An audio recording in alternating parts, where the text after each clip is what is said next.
Hello. Welcome to Plat Overwatch. It's episode 131, and we're here with double guest in person. What? Hasn't been seen before the entire year. Eons. Eons. Actually hasn't been seen in eons. And we're joined by AVRL as well, so that we're actually going to... Don't worry, APAC fans. We're actually going to talk about APAC this week. We're not just going to ignore a whole half of the league. And Connor's here as well. Yep. Okay. I've got to be honest, though. I am just rinsed. I went to bed at midnight. I was watching... listen, I've been in the Overwatch League fucking VOD dungeon. I have been chained, ball and chain, under my desk, watching, just passing stuff into my eyeballs. And I went to bed at midnight. I was like, all right, all of my job's done.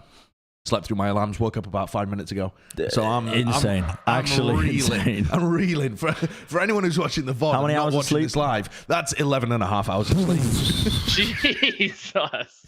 What were you even particularly tired the day before, or was it just like No, I sleep? in fact forced myself to go to sleep early because I thought, hey, I need to be up bright and early tomorrow for this, live stream. Yeah. Nearly missed it. I thought the same thing. I went to bed at midnight and I got into bed and then I started reading and I finished a book and then the sun came up.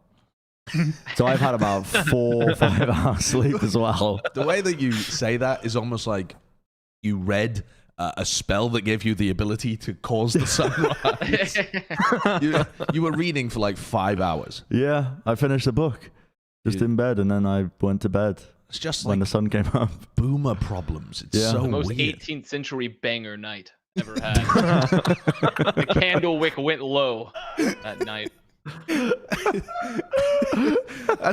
In the meanwhile, Avril's up at like, what is it, 4 a.m. or something. 3 a.m., you know. Jesus. I do it for the love. I do it for the love of Overwatch and Plat. That's what it is. Yeah, and just no complaints. Meanwhile, us in our native Yeah. time zones just fucking fooling around.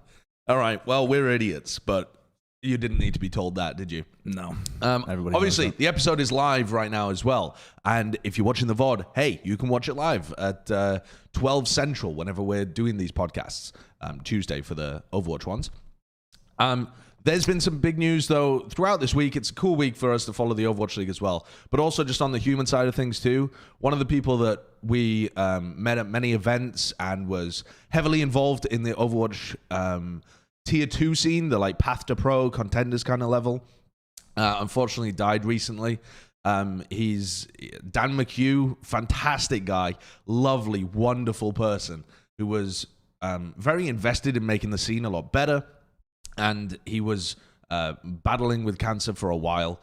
He knew that it was coming. He had been kind of spending his most recent time, by the look of it, on Twitter, kind of going for one of his like goals, I guess, in life, or one of his dreams of making music. So he was just spending tons of time in the studio, released a couple of tracks and stuff as well, and was just enjoying life towards the end. But a lovely, lovely person who did a lot for the Overwatch community, and you might not have realized it.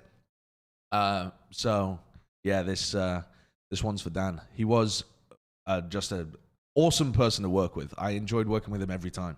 Yeah, this was heartbreaking news. I think because every time we would see him at an event, we would meet up with him. He would brighten a room. Honestly, He was such a lovely guy. So it's very, very sad news.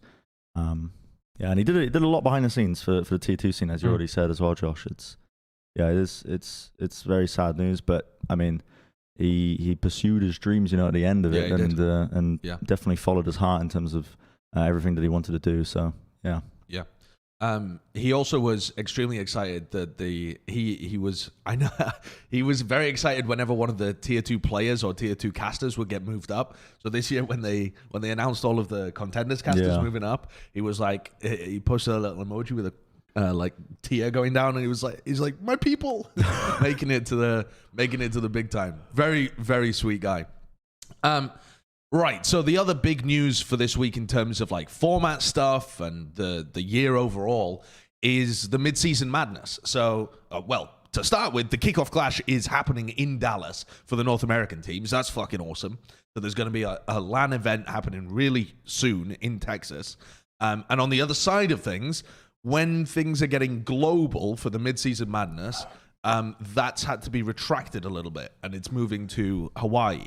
I know that Jonathan, who isn't on the episode this week, posted this tweet where he's like, man, fucking Hawaii again.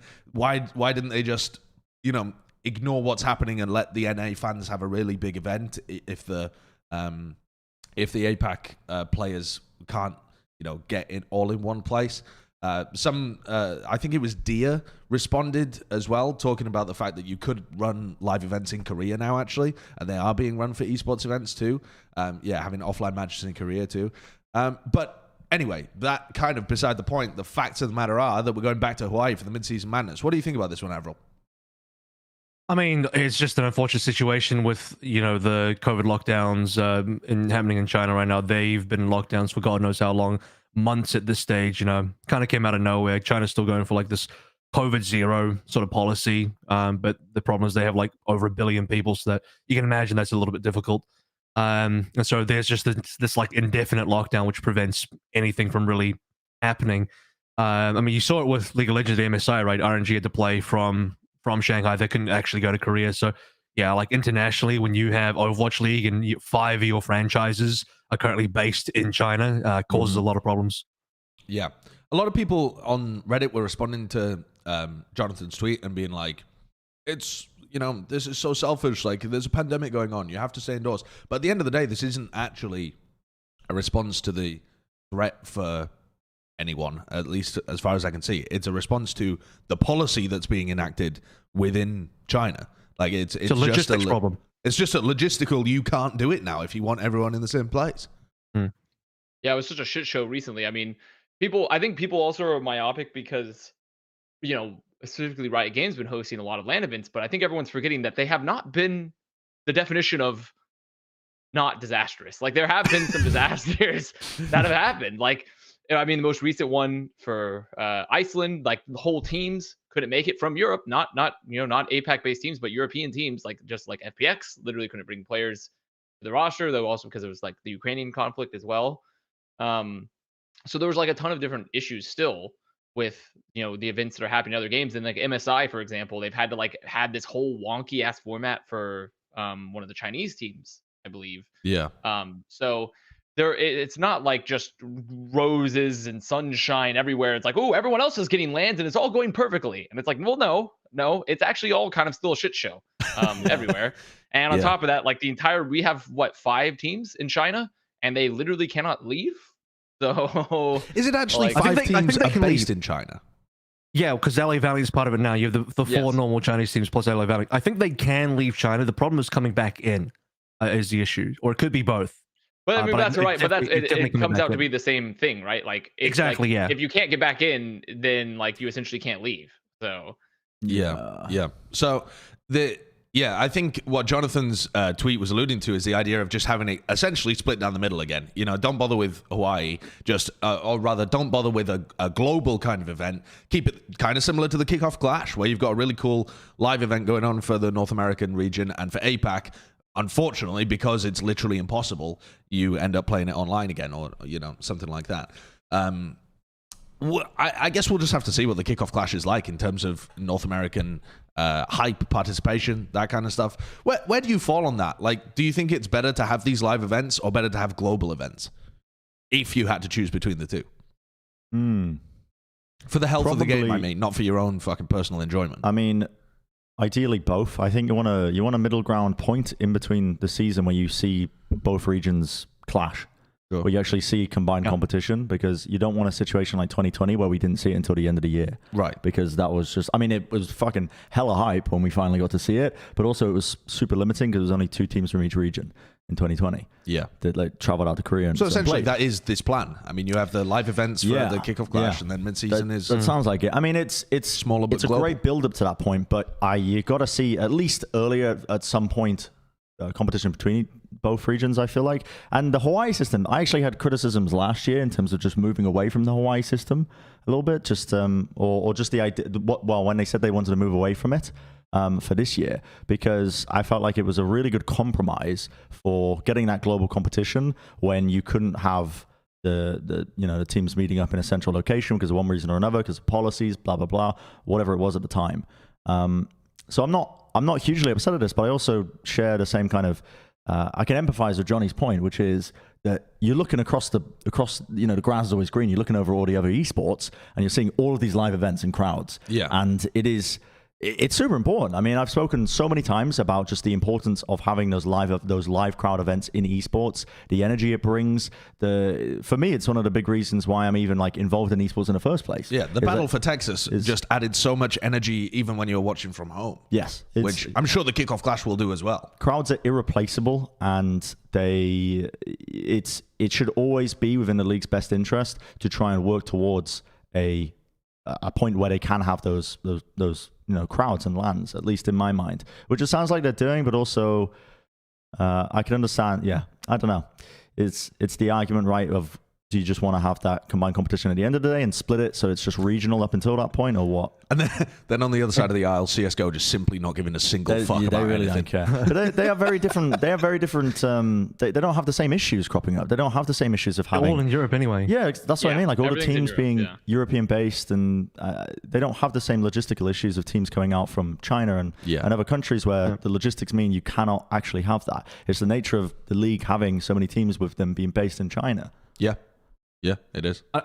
Speaking to Lol Diaz's point, which is, from the Dallas field, I think when you look towards the end of the year, I would like to see a situation where we can work towards some sort of middle ground if the whole China situation continues, right? By the time you get to the playoffs, can we go to Korea? Can we have this sort of thing where, at least it's lower ping, right? You don't have to be playing from Hawaii. Maybe the NA teams could travel to Korea and you could have a big live event there, and the Chinese teams could still play from China but be on better ping.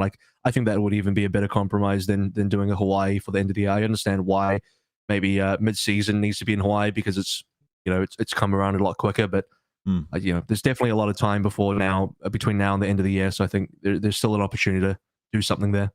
Here's the only thing I want to see is actually the production a lot better in Hawaii. Get webcams in there, get a roaming cam in there. Yes. You guys don't need necessarily to follow the same insanely strict COVID protocols that you did last year because those don't legally apply. You might want to mandate them for the safety of the players, but you have the control over that rather than the state or the or the country. You just reminded me. That was one of my major criticisms. Put more cameras in there. Don't give me one wide shot of a random room.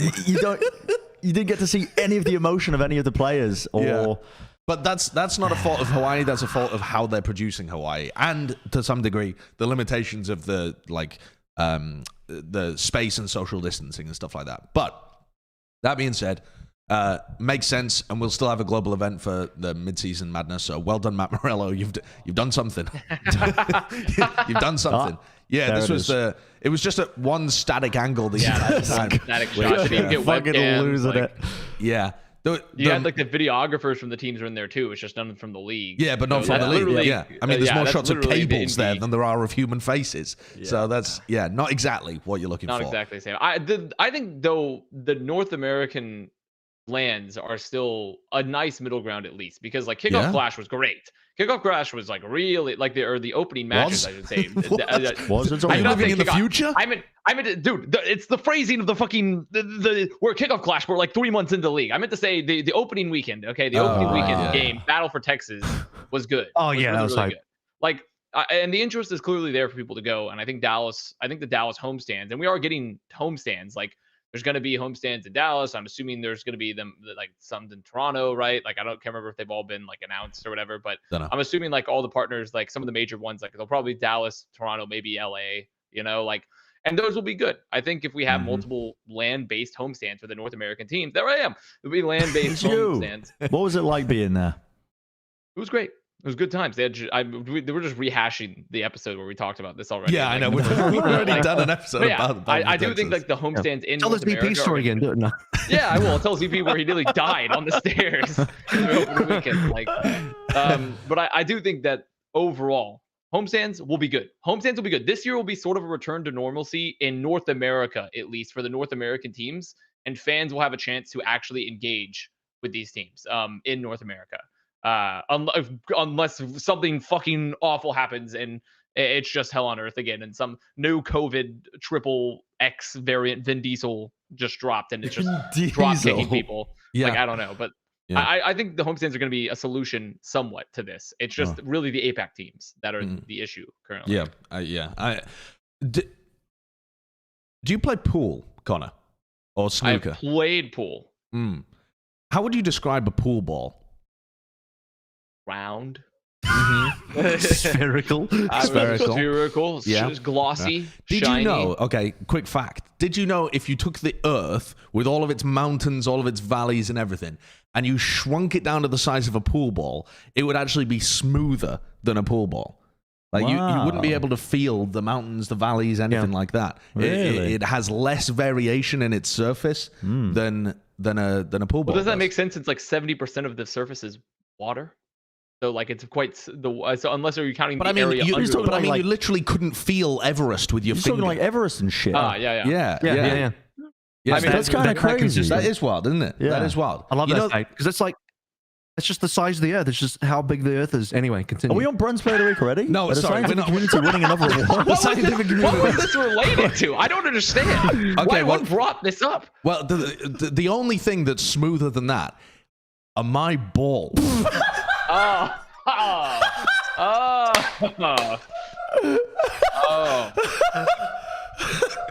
Thanks to the ultra smooth package from Manscaped. It's time to stop, drop, and order this premium shaving kit. Everyone knows by now that the Lawnmower 4.0 is the best electric shave for your balls. But if you're looking for a closer shave, and some people are, to go bare down there, then the Ultra Smooth package is the perfect set. Get 20% off and free shipping at manscaped.com with code PLATCHAT. Now, you know, some people like to trim, some people like to go bare. And me, I don't want to see a single hair. You can see that all across my body. I got rid of my eyebrows at some point. Ultra smooth package, that's where you want to be. Code PLATCHAT, save 20% off. You get free shipping as well. Go visit manscaped.com. They're our partners for this episode. Okay, let's talk about the matches, shall we? Let's talk about the games, huh? I wonder how many people in the live chat saw that one coming.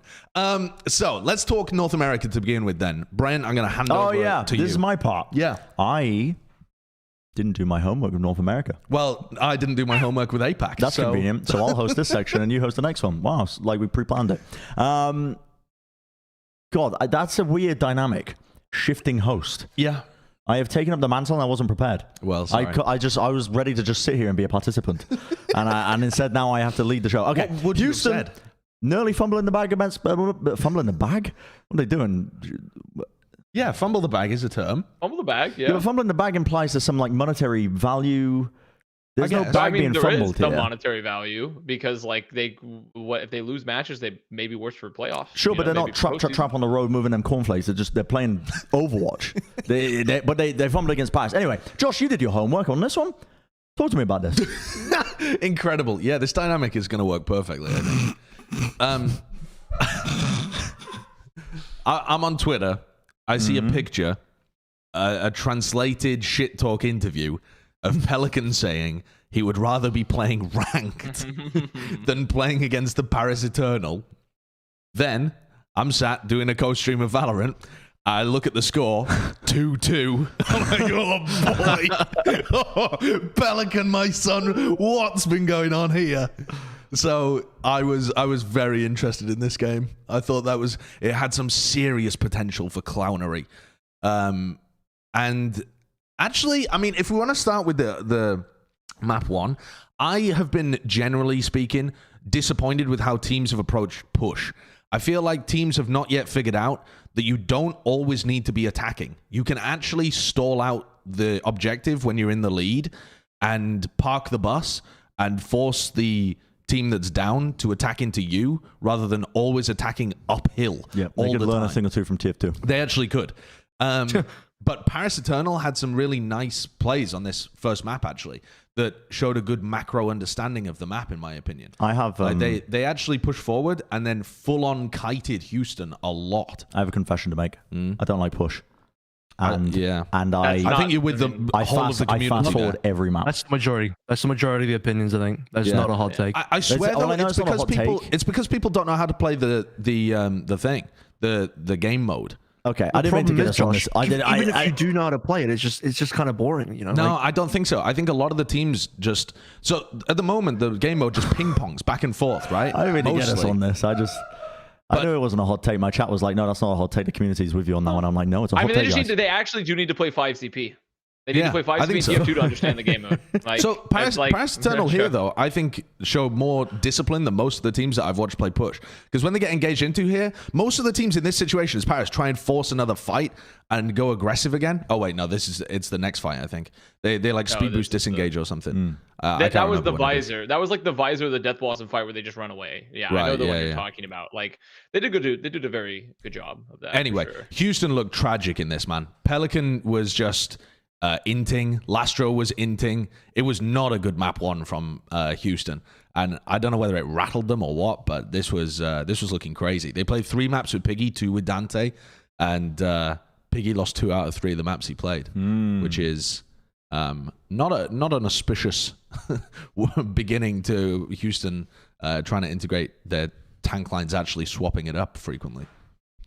I think that was an issue not with Piggy though, but with them on this comp. Yes, I agree. I think this is another team that had simply no idea how to properly play this comp because, you know, I hate to say it, but this is essentially this is GOATS 2 in Overwatch 2 is what we're witnessing. Not everything can be GOATS, Connor. It's GOATS 2. Because not it's not the exact same, but because it's Zarya Brawl. The Zarya Brawl and the way you work with your Reaper and the bubbles, and also very importantly, much more so than it was in Overwatch 1, but for 5v5 on a nade and like on a cooldowns. Like as soon as like a nade is used, like you saw in the opening fight, as soon as a nade is used and your team still has nades or like bubbles, you just immediately rush them like every time. You always like take the fight like really aggressively for the most part, unless it's like an ult fight. I do think this is like Houston not understanding how to play the rush comp still. Okay, I don't feel like it's a player quality. I got a hot take. Oh, not even a hot take. I got a bone to pick with you, Connor. I don't know why I just defaulted a hot take. I have an unbelievable desire for clout and clips and engagement. But not everything has to be GOATS, Connor. Not everything has to be GOATS. This has been a recurring thing ever since GOATS has scarred the mental state of the community for an entire year. Not everything has to be GOATS. It could just be that the game evolved from GOATS, and now teams are thinking a lot more about cooldown management in terms of being game-winning aspects of team fights and win conditions. Yeah, I mean, I agree with that. It's just more fun to call it GOATS. So when we had the comp last year, I was like, "Oh, Neo GOATs." I know that. We were playing Quad Tank back in North America with bird noises. Like Quad Tank was just GOATs, and it's all GOATs. Everything is GOATs all the way down. It doesn't matter. Like it's all cooldown usage, but it's more fun to say GOATs. Yeah. So, like obviously, you know, that's a good comp. Shanghai Wrecking Ball Summer GOATs, my favorite. Yeah. Wait, it's me still hosting. I forgot. Okay. Were we done with the topic? Well, the only other fun thing that came out of this, in my opinion, was just Unter relentlessly shit-talking Jake for it in the selection video, which was fucking funny, man. It was just at the very end of one of the games. They didn't even clip out a proper video for it. You won't be able to find it. But Hunter's just got this big fat mustache, and every time, like, he's like, "I'd be absolutely embarrassed if I went to map 5 against Paris," and Jake's just there, just like nodding and giggling along, just like Hunter rinsing him every time. Okay, Josh, what's your top 3 job titles? Top 3 job titles in the world? CEO of gaming. President of gaming, God Emperor of gaming. Okay, cool. Well, mine is actually in the top 3, journalism. Journalism, and I've got some fresh journalism for you because there was a report posted on Dexerto, MuZe and Finale, requesting trades from Defiant. There's all this drama that came about within this week, and there were various updates as well from this one, and it's the twists and turns, the story of the week being that, you know, there's this internal drama within the Defiant, there's some team issues, and it was reported that there were trades requested, or at least that there was also discourse within the team itself. It was also later, you know, spoken about by a lot of the members of the Defiant organization, including the team manager Stella, saying that there were no trade requests at all. That's what they tweeted, and including the owner saying that they weren't aware of any trade requests as well. But I'm always a little bit iffy to take people's tweets at face value. I don't know who's lying. Who's lying? Who hasn't done their homework? It's also possible that no one's lying. Someone's just exaggerated stuff to Are the sources Halo. lying? I mean, again, they might not think they're lying, but you know, submitting a trade request is a very official thing. If he just said to the manager, "I want out of this team," in a moment of hot-headedness, and then calm down afterwards, that's not the same. But it might have been reported as being the same. I don't know. Halo doubled down.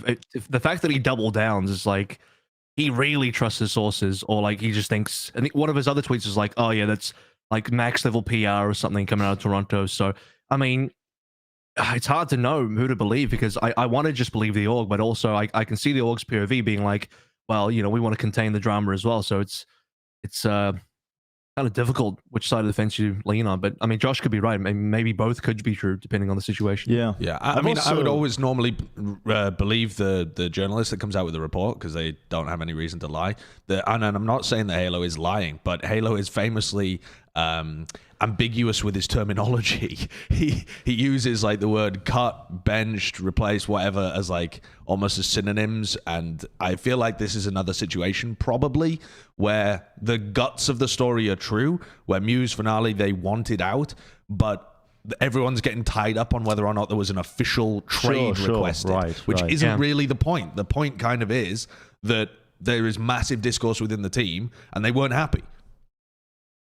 And this time they're even in the same Discord, so I don't understand that. Connor, you were smiling.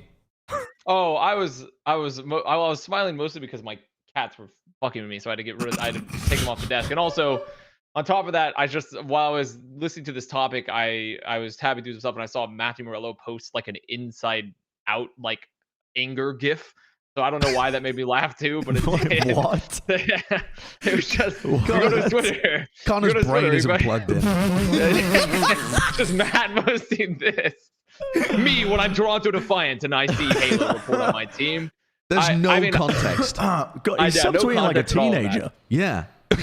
Great tweet. Great tweet, Matt. This is either because we said he did his job right, and maybe he's angry because he likes to. Maybe he's just a spy, a traitor within the Overwatch League, or he's had a bad meeting. Maybe Fuck knows. Could have been. I mean, maybe it could be. Maybe his request to work from home, for the rest of the year and not show up to the office was denied or something. Maybe it could be that. Yeah. But okay. I do think that this overall report, Josh probably has it right. Where like I bet a player probably was yelling or like getting in confrontation with the coach. Like there's probably anger, and it was probably translated that like this team has turmoil and maybe your trade request was like said verbally, but nothing was ever happening. Let's view it from that angle then, rather than getting hung up on the terminology of it in terms of just this turmoil within Toronto. Well, they played one map. MuZe and Finale played one map 2. Yes. I mean, again, Halo tweeted map 1 when they were out and was like, curious. And then they just came in for map 2. But then they didn't look good. I mean, that was the only map that they lost in their game, right? And I mean, it makes sense that they would play. I think it was Gibraltar, so you want to be playing like the Tracer Winston stuff, but it looked kind of shocking. Yeah. Well, thoughts moving forwards then? Heading into the playoffs. I mean, I'm glad they kept the team together because I feel like they still need somebody like MuZe, and I think MuZe needs this team too because if he did officially submit a trade request or he wanted to get cut from the team and have his contract terminated or whatever, like where does he go? Like he has to go back to Korea. He's on a Canadian visa, not a US visa, right? So it's not like he just easily jumps to another team. So it's a good point. I mean, I think these guys have to kind of work it out. I think for MuZe's sake, he has to work it out. And he even said, and I think it's a little bit of PR speak, but I think this is kind of truthful. I mean, he says, I'm very passionate, which sometimes comes with heated emotions. So, I mean, like something did go down. It's like, that's almost implicit that something did go down, but they're working on it, right? Yeah. Yeah. I like the fact that you bring up he's on a Canadian visa. I hadn't thought about that at all. He's obviously submitting a trade request to Vancouver to save their season. That's what's happening here. True. That is what's happening. MuZe and Finale to Vancouver. That's all I want. I mean, that would be a very interesting trade because, I mean, it also runs both ways too, because not only would they as players be kind of screwed because they have to go back to Korea, but also Defiant would be kind of turbo boned unless they pick up North American or like Canadian based players, because if you're going to get another Korean player, you have to wait for the visa process again from like Korea and stuff. Well, I guess you would still have to do that for a North American player too, but I'm imagining that might be slightly easier. I'm not sure though. By the way, last week, Josh, yeah, go on. it's just Vancouver's identity now. They just get the pick off. They just get the cutoffs from every other team. Yes. Like, oh, who's been cut? Yeah, we'll just get them on our team. Like, yeah, that's just Yeah, what they're basically. doing this off season. I mean, they make the breadsticks out of the breadcrumbs, right? You Only for one get the reason. crumbs from everyone Only for else. one and you pack particular them region together. of Canada. Only for one particular region of Canada. Yes, yeah. The breadsticks actually only not even- available they if you don't even live do that within anymore. this small portion of Canada. The offer's gone. There's no more breadsticks. That's the saddest It's part still of sponsored by Pizza 2022. Hut, though. I don't know. They are still sponsored by I know. Pizza Hut, so I like Uh, that's like the salient quality of the Vancouver Titans still. Did they really not get value out of that deal? They must have done. Did they really not get? Why was there no repeat deal? Well, I thought there was a repeat deal. It's just that the breadsticks have not been offered. We they're need to still do a deep sponsored, aren't they? dive That was into the the most successful financials part of of it. Pizza Yeah, Hut in let's talk about Vancouver. that instead. Well, also last week, I think it was you, Connor. It might have been Scott that was saying, you didn't like the look of Although, like this yes, team with that was me. Although. Yes. I thought he kind of pounded in their game this week. He was destroying Yaki whenever they went toe to toe. He was actually just wiping the floor with him. Yaki got no value in their match at all, and I felt like he was on specific like shut down the other star player duty. And there was so many times. I mean, I've just pulled one clip here, but happened like 3 or 4 times that Yaki would go into the backline, and Although just helix punch him, and Yaki's dead, and it just happened constantly. So I in that aspect, I kind of liked the way that he was being very aware there against New York. Not that New York are the most difficult opponents to shut down. I think this was a more of a Yaki beef and a New York beef. Like, Yeah. I will say though, although looked better than his first match, which is to be expected. It's just I still didn't like the look of this team overall. I did not like the look of it, and they played New York, which was like equally Papige, like, or actually more Papige, I should say. So that's my personal view. And I think Yaki had a really bad game. I think New York I mean, it just doesn't make any sense how bad this team is in comparison to their player quality. And Connor, then, what's up? What's your top 5 favorite emotions? Top 5 favorite emotions. I enjoy whimsy. I enjoy happiness. Yep. I enjoy Some would a argue bit they're of the a bit of the macabre at Okay. times. Wow. You're really going highbrow with these. Whimsy, macabre, Yeah. melancholy. 2 more. I don't like melancholy actually. I don't enjoy melancholy. What was that? 2 more. There's too many. I have too many emotions at that point. Too many emotions, but no, but I said top 5. Okay, well, macabre. need some Anger. Bittersweet, Sure. and then anger. Okay, bittersweet and anger. This is very odd. Okay, well, you listed one that. I mean, maybe some of them, honestly. Just destroying Bren's segue. Gladiators fans everywhere feeling none of those. Well, maybe anger. The maybe, macabre? Maybe Well, macabre. macabre last possibly. week, But maybe. Gladiators fans everywhere feeling maybe some of those emotions, maybe a mixed bag of them as well. Maybe the Sadiators are back. You know, the little Gladiators logo, the tier. Yeah, I remember? mean, not this week. Remember that one? Not this week because they fixed their I do choking remember that issues, one. but previous weeks. It's been ups and downs was the point I was trying to get at. Sure. It's been ups and downs. They were losing multiple map 5s. And have they fixed their choking issues now coming into the playoffs as well? Is this a team that's looking like a contender and a team that people can put trust in as we're getting closer and closer to that big first event? Avril, I'll go to you first. The thing is what's wild about Gladiators is it feels like the reputation has just come through from the previous season as well, because they had so many of these map 5 blunders in the previous season. A lot of it actually versus Atlanta Reign, so I'll give them credit where it's due. They actually 3-0 the Atlanta Reign, right? So, that's pretty good compared to, where they were last year. Josh I just hates found the it so weird that Gladiators. they had the back-to-back reverse sweeps. Like, that just doesn't sound right. Although, to be fair, Funny Asher did say after the second time they got reverse swept, they watched Morbius together as a team, and that apparently fixed everything. So, he did say that. Wait, so maybe, that joke? maybe it had It's an effect. Corpius now, though. It is. that It's joke. Corpius. It is Corpius. Also, Any more peds in the chat? I do have a fun point. Someone, Swingship, formerly of the Florida Mayhem, now of working with Soul, has actually given us a nice correction about the visa stuff. By the way, Canadian players have to have Overwatch League visas because otherwise they can't travel to the US or Hawaii to compete. There you go. Okay. Well, So Ooh. They're Did not you really have a to get factor. like a double visa? I don't know. I don't know how it works, but apparently that's according to someone that's worked closely with the Visas in the past. So either they're wrong and I'm being misled, or we're wrong. So in it's more likely we're wrong. But a lot of people are on P1 visas. A lot of people are on the player visas, the P1 visas, like whatever it is, because I think it's under the same jurisdiction as like athletes in terms of coming in and out of the country. Yeah. So, and I have no clue in terms of the easiness of it, in terms of acquiring it, but a lot of people have it, and I think it's something that, yeah, I don't know. I mean, the teams would be pretty well versed in acquiring. What's this based on? We know you hate Gladiators. You didn't have to leave when AVRL was talking about it. No, I'll tell you why I left. Because I slept for 11 hours, woke up, instantly ran over here, didn't even piss. I mean, my bladder was like... So Do you have food? Nope. No energy? Nope, nothing at all. However,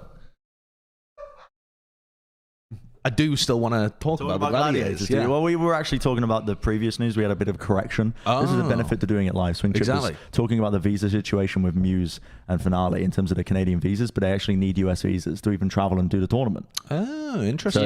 So that wouldn't be a factor. Anyway, we're past that topic now. We've gone past it. I'm the host here. I'm in control of this ship. Stop trying to take it and wrangle it away with your piss antics. You want to talk about Gladiators? Yeah, I do want to talk about Gladiators. Connor, you talk about the Gladiators first. Josh hasn't earned it yet. I think this team absolutely dominated the Atlanta Reign during this. So I think that overall they look good. They look good, but I don't. Or do Atlanta look bad? That was the thing. Both. That's the thing. I think Atlanta looked tragic. I think it was very clear that Atlanta still hasn't really figured out what to do outside of the Doomfist comps. And even with the Doomfist comps, they had some issues versus how like Glads were playing.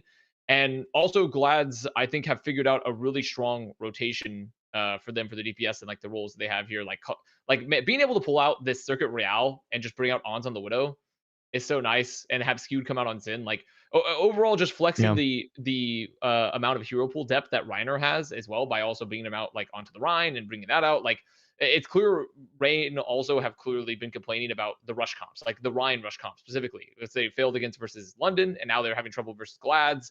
It's something that they actually don't know how to deal with. Like when you watch them play, they simply don't know what to deal with the fact when the Rein takes all the space for them and then they walk together and rush them down, which is very strange because this is a team with as a core that sort of built their infamy and career off of like rush style gameplay. So it is very strange that they're struggling so heavily against it. But I definitely think this is a stylistic issue for Rein and not Glads necessarily being like the best team in the world. But I do think they look really good. Gladiators look nasty in my opinion, and I think this week really showcased that they've they're starting to use the depth of their roster. I mean, look at this fight. They isolate Hawk. OG goes on top of the wall to beat, so he puts himself in the blizzard. They get the pin. Ultraviolet's forced to use Nano to save Hawk, so they've used both of their support ultimates just to save Hawk in that fight. Nero's dry blading because he's just got no assistance. I don't know. The Gladiators have instantly picked up the rush comp with players that don't have experience playing this. I mean, Reiner doesn't have experience playing his role. Padipan doesn't have experience playing his role. And yet those are the two main core pieces of making these kind of fights work. And they've just instantly integrated it. I think this is the best direction for the Gladiators to go into. Because while they might not be the best in North America or the best in the world at one specific meta, their player quality and their coaching quality is so high that the deeper they can get in terms of the different comps they play, the more they can outplay any opponent by just flexing around to what works against them. And I felt like this was a really good performance from them, both in the game against London, because listen, London are not a team that you can take too lightly, but Gladiators dismantled their composition. And then against Atlanta too. The problem is I don't know whether it really answered the question of whether or not... Yeah, nice C9. I don't think it really answered the question of whether or not they fixed their choking issue, though, because they never even came close to losing, you know? They didn't have that situation where Atlanta got back in the series and you have to fend them off. They just rolled over both of their opponents this week. But they do look a lot better. Both the opponents after the reverse sweeps are like London and Atlanta, and I mean, maybe we expect Atlanta to do a little bit more, but in some ways, because they had quote unquote easy opponents compared to like Shock and Dallas, right? It's it's a lot harder to. I would imagine it's a lot harder to choke against them, but you can never fully trust the Gladiators sometimes. But I feel like they pulled it through, and the real genius thing about pulling the Rein rush out in that last match as well is that it shows every other team that they have this option, so that now you have to kind of like think about when you go up against the Gladiators. Like, well, what are they going to play? Because they've shown all these different looks. We've seen Reiner come out on the Doom. He plays the Rein. He plays the Winston. They still play space on the Sigma. Zarya's obviously still in the meta. They have all these different combinations of DPS, and they're flexing their entire, substitute line in a way that probably is much better than any other team is doing so far. So, and it's quite a scary thing. And the fact that they show the Rein at the end there is insane. Just to kind of, I don't know if I want to use the word scare the other teams, but just to kind of put the threat out there that teams like, hey, we can actually play this too, so you got to watch out. I wanted to ask you guys this as well, because you've watched more than I have this season so far, but Reiner to me seems like maybe the best single tank that we have in the league right now. I mean, there are other tank lines where you're swapping players around and they excel fantastically in what they actually play, but in terms of somebody that has been playing a lot of different tanks, all at a really top level, Reiner's been incredibly impressive. Is there another player that's been doing to that degree? Smurf and someone. Oh, someone's been very Someone, good, yes, and Smurf, not but this season, but recently, yes. Oh, because when I was listen, I didn't watch APAC this season. Smurf has been this class. week, but yeah, Smurf has been class. Because when I watched Smurf play last really week, rough, his Winston seemed far better than all of his other picks. Their Winston Tracer stuff was just rolling. His Zarya looked a lot better recently. Yeah, so, and he can definitely be up there, I think. We'll probably get on APAC later, but yeah, I mean, I think as well, people walked away from the Shanghai Seoul game as well, thinking that it was that he looked hit or miss. There's a Smurf, and in reality, I think Shanghai was one of the only teams that could actually highlight and pull out the mistakes. Mm-hmm. You know what I mean? It was pretty evident to me that he was still he's still one of the better tanks out there. I think someone's mad underrated though. Ham, I like to call him Ham instead. That's his real name. He is mad underrated. Like, if you're going to talk about Reiner, you got to talk about someone. This kid is like insane. He is a fucking beast.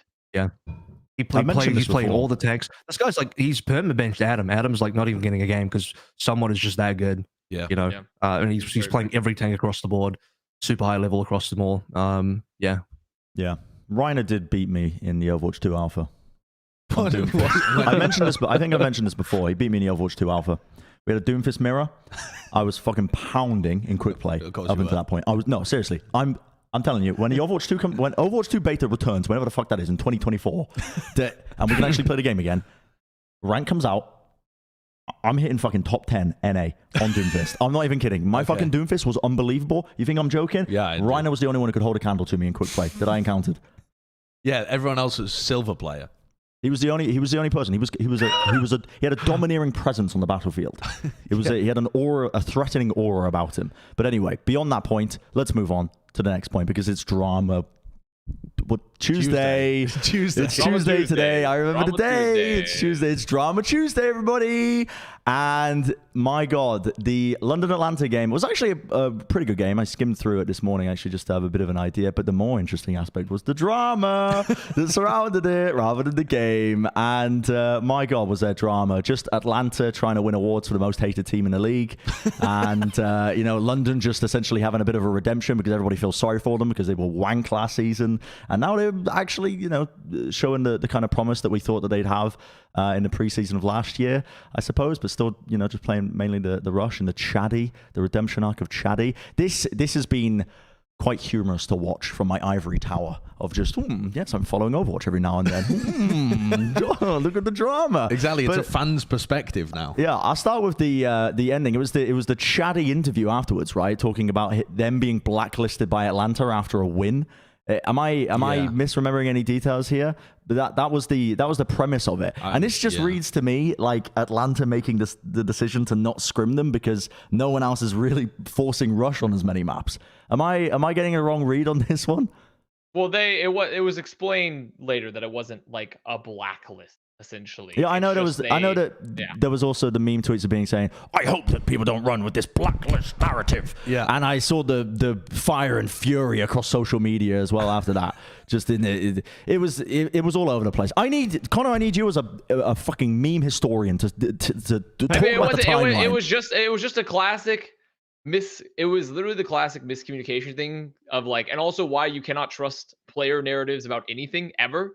And it's just a fact about esports, but the thing is, we're still going to do it because it's fun, but you shouldn't do it. You shouldn't do it because it's a dumb idea, because players have no idea what they're talking about ever for the most part, unless it comes strictly related to gameplay.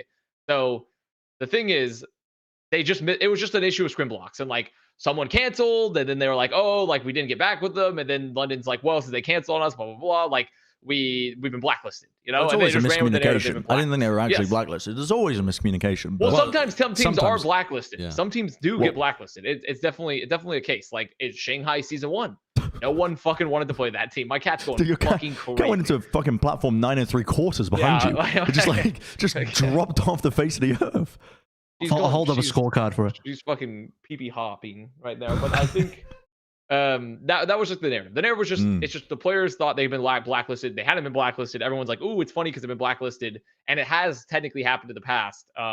But because teams don't want to play like really bad teams, like for example Shanghai season 1, but it's just not the case, and that's it. But the narrative is funny. Yeah. And everything leading up around it, and the overall match, and also Hattie, I should say, being the Chad is like very, very it's cool. also, yeah. I mean, And Gator this. tweeted this Yeah. before the game, won a square up in the honorable Rein rush mirror, and then the team got pounded. I don't even necessarily want to say Gator got pounded. That is the meme narrative out the end of it, but I feel like the whole team just had no idea what they were doing with that comp. But this actually goes even deeper though too. Do you remember last year when Yes, I Massa do. typed Yep. it's not coming home? It's literally just an actual rivalry developing as Atlanta Reign try to be the high school varsity jacket bullies, and this iconic moment.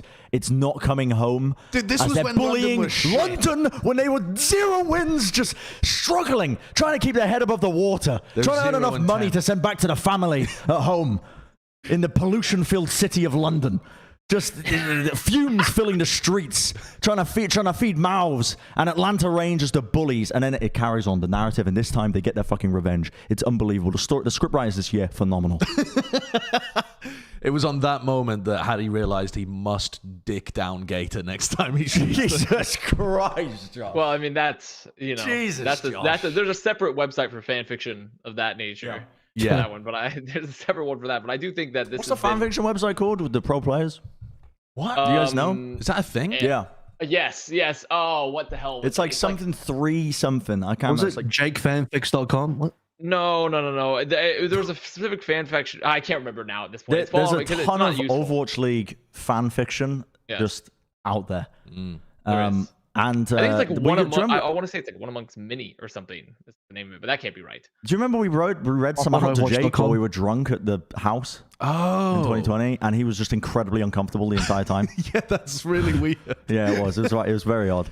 So this game though, actually, I feel like some of the big problems with Atlanta is that they fundamentally don't understand how to play the composition in terms of when they need to be flanking, what the Lucio needs to be doing, and how to set up win conditions for their team. Look at Kai. Kai was getting punished so much. This is the white Soldier 76 in the bottom of your screen.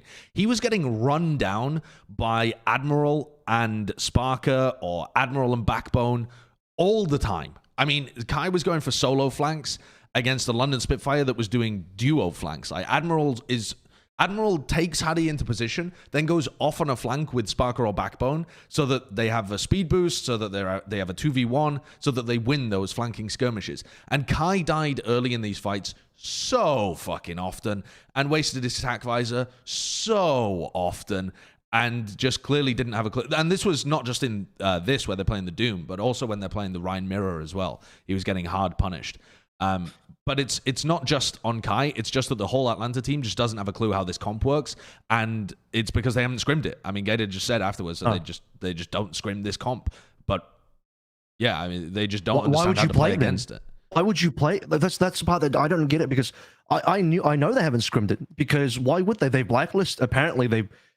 Okay, even if they technically haven't blacklisted Atlanta, they've chosen not to play. The two teams have not played each other, right? Yeah. So they clearly do not have any Rein versus Rein, Brawl versus Brawl mirror experience, because no one else is scrimming that at all. Maybe Glad scrimmed London, like Hardy was hinting at, and they could have practiced against each other. But if you're Atlanta and you're playing against any other team, you're just playing Zarya, you're just playing Doom or whatever. Maybe Gator's playing some Winston. Nobody's playing Rein. So they have zero experience in this mirror. And I know a lot of people, the narrative is like, oh, but it's Atlanta. They were so good at last year. yeah, with Eris and Master on the team and Pelican, this is like a whole different Yeah, squad. it is. You know, only Kai's return. Like, this is not the By same the way, thing. Kai Like, these dies guys, again. Kai dies again to Backbone and Admiral hunting. Little I think fucking shark Kai pack. underperformed. Kai underperformed really heavily this, and you could tell the emotion at the end as well. He was the one that got really upset after the finish, because I know that he was probably hard on himself. Yeah. But yeah, there's a couple things here. Kai didn't play as well as Sparker, and secondly, Atlanta clearly not practiced on this one. Gator himself barely gets played in scrims because Hawk is the starter, not Gator. So I feel like Atlanta set themselves up for mad failure here. And then on top of that, you know, one final point for me on this one. This is a little bit of copium for Atlanta, so I'll admit that ahead of time. But I compared the series to the Houston series, and one of the key differences is map order and the map pool. And I look at the Houston series, and the Houston series where Dante came out on Doom, and then Piggy even came out on the Rein versus Hardy and won. Those maps are far better for a dive style versus London when they have Ilios, Eichenwald, the Circle Royale. And then you look at what Atlanta had to do. Both of the push maps are actually not that great for like Doom. So what do you do if you are Atlanta? Doom has just not worked on New Queensrÿche. I think most teams playing Doom have not worked out on New Queensrÿche. That includes Gladiators as well. Then you Circuit Royale, much better for Atlanta. Ilios, good dive map, good for Atlanta. Midtown, they lose. Coliseum, they lose another push map. So I think the map pool also didn't do them any favors. So that sounds like cope, but I actually think that's like legitimate as well. Yeah. It's a mad interesting thought process as well, because we're heading into the playoff system where teams get to pick each time. Yeah. Losers pick, which now just becomes a really valid concept as well. And I mean, I think this ties in pretty nicely into the next topic, which is, you know, Rein becoming more meta, teams playing more Reinhardt comps. But across the board, I mean, I'll contradict the topic straight away by saying that in my APAC bubble, it seems the meta is very open in terms of this. So a lot more Reinhardt being played in certain sections of certain maps. I'm thinking like Legion Towers. And yeah, sorry, I wasn't very clear. We asked, wow, unless we still want to keep talking about London Atlanta. No, I mean, we can talk about the games in the framework of the meta. Yeah, sure. Which is the topic being, is Rein actually meta? And from my perspective, this is incredibly open in terms of compositions that teams are playing and also strengths towards map pools and how this actually plays. But where do you think this meta is actually going to be landing here? Is this something that, to tie it into the Atlanta Reign team that we're just talking about as well, is this something that's going to hurt them in terms of them trying to basically be the jack of all trades and match other teams in terms of the compositions rather than specializing in one or two, like a lot of teams playing Winston Zarya comps and then maybe, you know, making a switch here and there? I think Atlanta did try to specialize, but what they specialize in, they weren't that good at. Was Doom. Yeah, but also they started good, but I think Doom got exposed. The problem is they sort of put all their money on the wrong horse, didn't they? Because Doom got heavily exposed when Dante and Houston started losing on it as well, and Doom started falling in pick rates. The horse they should have bet on was Zarya, and I'm surprised they didn't. They're playing a little bit of Hawk Zarya now, but that's what they should have been mainly practicing, in my opinion, because Dallas are pounding on the Zarya currently, and also, you know, I was there for the Atlanta scrims early in Alpha. They were playing almost exclusively Zarya and Zarya Brawn. They were very good on that. So I don't know why they banked so hard on Doom and never really got away from the Doom and onto something far more, I don't know, higher win rate statistically like Zarya when their team is fully capable of that. It just seems weird to me. I also do think, though, that with moving into playoffs where you have losers pick, it makes this rock, paper, scissors element much more viable because you can actively pick into maps that favor countering your opponent. And I think that there are not enough teams right now experimenting with vastly different comps. Like, I mean, the Rein comp is the most different compared to what everyone else is playing because a lot of people are playing Doom, Zarya, Winston comps. But I think there's some serious value to practicing this before you get into the kickoff clash, which is just one of the reasons. A little ace card or something. Yeah, to have something that the other teams are not as prepped against, and there are 3-4 maps in the pool across various different game types where you can go into a Rein comp that looks pretty good, and if you understand it, you can get good value out of it. It seems like it's one of those comps that's actually quite difficult to counter. Like you have to be playing really well in order to break its pieces apart. And I think you saw that in like the Gladiators game against London. Gladiators had to play really good Overwatch to break apart London Spitfire when they're kind of at opposite ends of the table. Yeah, I think the Rein comp is also a lot easier to execute than the Zarya comp. Like Fuel, obviously, and Zarya are going to be next level because their coordination is just insane, and they also have one of the best Zaryas in the whole league with Hanbin. And I think that's like the big thing is like Rein is meta because Rein is is easier to execute than Zarya comps. And that's generally how most metas go in Overwatch, is like whatever is the easiest to execute and most effective generally trends to be more meta. And that's like where, unless it's like a clear overwhelming like GOAT situation where like, yeah, GOATs isn't necessarily super easy to execute at the top level, but it's overall easy to run comparatively to playing DPS and like setting up flanks, right? So I think the Rein comp is meta. It's very effective, but also I think when we think about how strong Rein is and how strong it's been looking, we have like specifically, I think Atlanta made it look incredibly strong because they simply don't have a lot of answers in their bank for how they've like set up their team right now. Because like AVRL said, they banked hard on Doom. They banked really, really hard on Doom, and it did not work out. And so they didn't have an answer versus this comp. And so we've just seen less counters to this comp versus London comparatively. But like it can be beat. Like we've seen Glads beat it, you know. So I don't think that Rein is necessarily like the meta pick. It's just going to be meta. So. I don't even agree with that. I don't think he's meta at all. I don't think he's going to be meta. Not for this stage. Maybe in a future stage with different patches, but KICKOFF Flash, no way. London are not going to be in this tournament. And I'd be surprised if either Atlanta are definitely not going to go back to it, trust me, like based on what's happened here. So the only other team that I can imagine trying it is Gladiators, but I don't think they will because maybe they'll do it to clown Atlanta again if they get into that sort of matchup. But Rein to me is still like I think it's a force. I think teams are trying to force it in. Like what Connor is saying, that the part that I think is, you know, I seriously do agree with is maybe for some teams, it is easier to coordinate on. It's easier to like get together and make work compared to what I consider to be more difficult as far as coordination, which is dive, because you don't often know where your teammates are and different things are happening across the map. Whereas at least in a Rein meta, everyone's packed together and you can sort of, you know, deathball. You're not really, I think, taking advantage of some of the strongest picks, like the Genji. And it's in some ways, I don't even think it's as strong for a soldier. Like a soldier to me has a lot more space to work with in a sort of dive. And you're kind of forced to play a BAP as well when Ana is so good. Well, you're not forced to play a BAP, but you are incentivized to play BAP. You have to compound. Ana is so good, you know. I know what you mean. You have to compound the strengths of a comp to make it work. You want to be overlapping the strengths. Like with Rein wants to brawl a lot, so you want to play heroes that are going to be able to play brawly with him. You have to play May, which is, I don't think May is good, you know. I think once you get to it's totally fair though. Once you get to the playoff part, though, I think once you get to the playoff part, there's so many good teams that a lot of those teams are going to be able to play well enough to dismantle the Rein comp.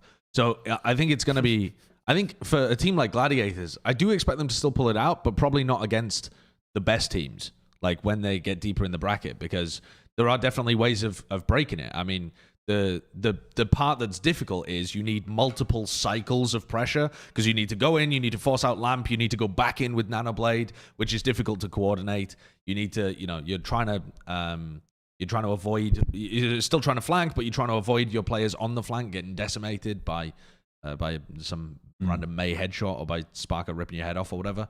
But it can be beaten by the Doom comps or the Zarya comps if you play them well. So okay, well. Looking at good transition, Bren. The Florida Mayhem finishing 4th in North America. I want to take a kind of gander at this one because the middle of the pack of North America heading into the KICKOFF Clash looks quite interesting. Alongside Gladiators and a lot of the other teams who are finishing like 3-3, 4-2, and we're left in this kind of interesting situation, I think, heading into the KICKOFF Clash overall. But I mean, Connor, you're the ambassador of the Florida Mayhem. Everybody knows that you speak for them as an organization. You're next in line in terms of the throne. What's the thought process in terms of the strength, I think, of these mid-table North American teams, especially Florida Mayhem? We'll start with them because they're the centerpiece of the conversation. I wouldn't really consider. I think Florida still is it's tough to even call them mid-table, but it also like that is what the results say. But like overall, but they did finish 4th. Like, so that's really not mid-table results. You know, that's like top. Well, sorry, I say, I was just thinking mid-table in terms of the, you know, like the top 8 teams. The top 8 teams, the KICKOFF top 8 Clash. teams, the KICKOFF Clash, because that's my frame of mind. Yeah, I think that's fair. I think overall, like this team it's very, very good because of the fact that they have a hyperflex tank is the first thing. Like when we look at Mayhem and we view their strength as like someone is a Rookie of the Year candidate. I'm just saying, I think he's going to be. By the time the year is over, like when we approach the end of the year, we'll be considering him as like a Rookie of the Year candidate. I think stiff competition. It is stiff competition. There's a lot of fucking rookies, but he's a hyperflex tank player. And that's like the most valuable thing to have in your pocket overall, is to have a tank that you don't have to take out, because it's another issue why I think the Rein comps have been popping up. And is that like also it's easier for team to execute because your Rein player can, and I imagine we might see more of it depending on if teams feel like it could be valuable, because like your main tank player, you can put your Rein in and it functions similar to the Zarya comp, and then you can have them swap to Winston if you need to go dive, right? It allows you to essentially hit 2 different archetypes of the comps without needing to have an off tank player. I didn't think about that. Just yeah. You played against a team like Houston, they sub in Dante, you kind of know what they're going to run. You play against Philly, they have Bellas Rhea, you kind of know what they're going to run. But it's a little bit more, You have options. You have options. And London have shown areas where, like, I do think Avril brought up a good point of, like, well, you can't, like, get the max value out of the Soldier or, like, maybe the Mei. But the thing is, if you utilize your Lucio in a way to where you can, like, Josh, you brought up how, like, they're having Admiral and Sparker take flanks 2v1 like all the time, right? Like they're just taking fights everywhere with your Lucio and your Soldier, and they're not actually fighting with your team as much. You're actually taking flank duels while your Rein solo pressures cart, because no other tank currently can remove Rein from the point. No one can. Literally no tank. It has a lot of objective pressure. Do you expect Mayhem though to be playing this comp? No. I mean, I could see them potentially bring it out, but I don't think they will, because Mayhem feels comfortable with someone on Zarya. And they don't need to do that, because I feel like they understand the win. Because the biggest thing that makes the Zarya comp less attractive is that teams not only do you need a good Zarya player, but you also need to understand the win conditions of the Zarya comp. Because even though I did make the joke, it's like goats, it is very different in that your Rein, your Reaper and your Zarya have to have insane coordinate. Like you need to be taking space constantly and like using your bubbles and your teleports to take space and remove cooldowns. And a lot of teams don't cycle that very effectively, because it's like a very different tempo than you expect from Reaper comps in the past, where it's like, okay, we're running in. Okay, everyone smash your fucking faces into the keyboard repeatedly as we run into them. But this is like your Reaper is actually an agent of just like taking space, getting bubbles, and like forcing some position / cooldowns out. And then you follow up with the fight later. And it's a very different tempo, I think, than some teams are used to. And I think Mayhem can play that tempo. So I don't think they're going to be necessarily playing Rein, but I do think that they have the flexibility to play Rein if they want to, but they probably won't, because they feel comfortable on this Zarya and the Winston. One of their key carries is checkmate. Like, you know, when I talk to them, it's like, yeah, they're 2 best players are checkmate in someone, and I don't think you want to have checkmate in like this Mei jail. I know you can have some good performance on Mei, like we've seen Backbone pop off sometimes, you know. And Innovation even did some of that with the Valiant, which we'll talk about later. But ideally, you want something like checkmate on your Tracer, on your Genji, on these more flashy heroes that can sort of just put the entire team in your backpack. And yeah, I mean, the Florida Mayhem definitely lead the charge as far as, you know, how they're handling their tank situation. They're blessed to have someone that can just flex over to everything. I think that's the future of tanking as well, by the way. Not necessarily someone, although he might be. Look, if he becomes Rookie of the Year and he is just the best tank player by the end of the year as far as rookies goes, then I guess he is future. But by 2023, I think you're going to see less of this like main tank, off tank, 2 players sharing a role. Sure. It should just be one guy. It's got to be one guy who plays everything. Like, you know, you can't have this kind of like substituting in and out where you're like, oh, okay, this guy's coming, he's clearly going to be on the Winston. That guy's, he's clearly going to be on the Zarya. You need one person that does everything. Otherwise, you're not optimizing your team to the maximum strength. The only sort of like counterpoint I have for the Florida Mayhem, and, you know, I'll play a little bit of devil's advocate here, and I'll definitely get a DM from Gumber after this about this, but I think 3, if you look at their wins, 3 of them are against New York, Vancouver, and Paris. Yeah, so can we argue that maybe like strength of schedule like really helped them out as far as the scoreline goes? And their 4th win was against Washington. Justice were dog shit in this game. They were. I don't want to go there. Justice. I don't want to talk about it too much. But the thing is, that's just justice, you know? Yeah, I don't want to talk about justice. But what I mean is, in terms of strength of schedule, they didn't get the occasional excellent justice. They got the waning poo justice, which means, again, the Florida Mayhem, what are they, 4-2 or something? And they finished 4th. Their hardest games are Houston, Atlanta, and it was 2-3 versus Houston. Those are their hardest games. They didn't get Shock, didn't get Gladiators, didn't get Dallas. Yeah, they did. So that's the thing. They haven't played a lot of very strong teams. And but that also means that the kickoff clash is going to be an actual challenge for them, and an opportunity, like a litmus test of where they're going to look like for the rest of the season, because they look very strong coming in here, but I feel like they still look like a puncher, like middle of the pack punch upward kind of team. Yeah. But this tournament is really a test of whether or not they can take bigger scalps, because they haven't really done it so far. It just feels like they've they've beaten the teams that they should be beating. Yeah. Well, two of the heaviest hitters that are going to be in it, Shock and Dallas. Favorites for the kickoff clash, except which one actually is, because you got Dallas who are kind of leaning into the Zarya comps, right? More so than most. And actually, the Shock as well. I was looking at them because I was a little bit worried. I think early on they were running a lot of the Lucio Moira, trying to play a ton of that. But they do have a lot of depth to their comps that they're playing as well on top of it. But they look both of these teams look like kind of the real deal, I would say. Shock, you could argue an easier strength of schedule, maybe the qualifiers. Agree or disagree? Can't remember. Call me out on it. Yeah, I mean, I think I have to go double check real quick, but I think that sounds right. I mean, they played right. Vancouver, London, they played New Vancouver, New York, Paris. London. Yeah, that is easy. Yeah. Easy, so the question is, are Shock or Dallas the favorites for the kickoff clash? I think one of the biggest arguments for Dallas being it is that they've kind of had a bit of a harder time of things, I suppose, coming into it. They beat Washington. Both teams played Glads. They beat Washington, Toronto, Paris. Lost to Houston. I think, but the thing is also they played the most recent iterations of Boston when Boston looked good, and I also think when you watch that match versus Boston, Boston still didn't look like a pushover. They just were outclassed. Like Boston looked like you could still put them against some of the mid-table to lower table, low table teams. They'd probably potentially win in that matchup. It's just Dallas were just infinitely better than them at that comp. So I don't even think that was necessarily a pushover match for them when you look at the Boston match. And Paris have been slowly trending upward, but they're still not that good.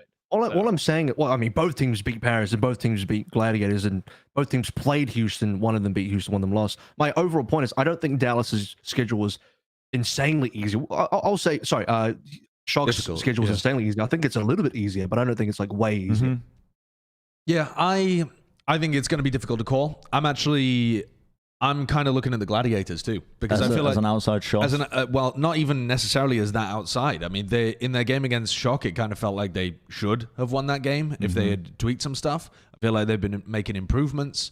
They're currently looking deep in terms of the compositions that they play and an understanding of it. I think one of their key faults was that Padipan was getting no value on the soldier, basically, after they swapped those roles between him and Kev. But the fact is that he's super flexible, and he's actually allowing them to put Kev on the best roles possible every time. So, yeah, I think with the Shock and Dallas Fuel both getting wins over the Gladiators in everyone's heads are going to be like a serious outside shot. But to me, it seems like a 3-horse race between the three of them, and I don't know whether I could really call it. I feel confident. I feel pretty confident in the Fuel myself. You think Dallas are just going to wipe it?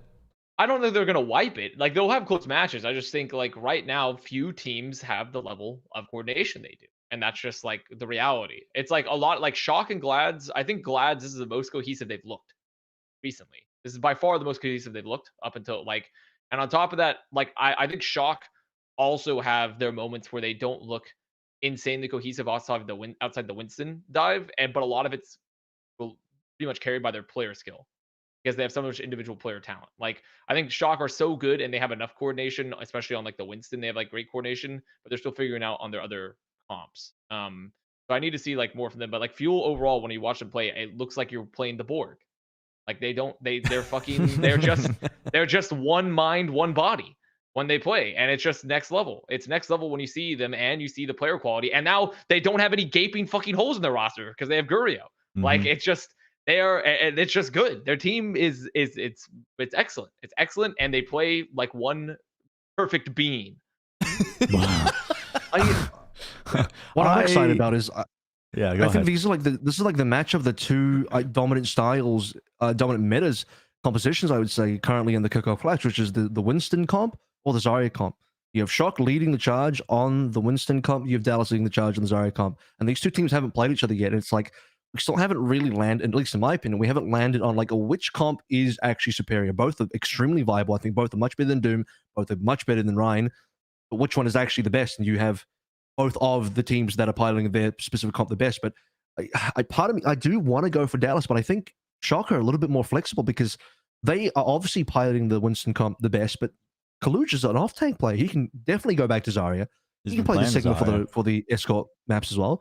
So Kaluj has the capability of switching, and they can just sort of shape it up on a dime and go and try and match the Zarya comp. I think the bigger conversation will be, okay, if both teams then decide the Zarya is better, can Kaluj outplay Harbin, or is Harbin just going to dumpster him? Like that'll I mean, be the bigger also you have question. to be playing drill. Like you can't just like I think for a comp like this, you can't swap on a dime unless like because there's a lot of coordination involved with the Reaper comp with Zarya right now. You know, there's a lot of usage of your bubbles. So, and I don't know if you can just like immediately swap it, right? Like Kaluja's off It tank. depends how much practice they are, right? Like, Yeah, exactly. I don't know what their think they have the practice level plays, right? is.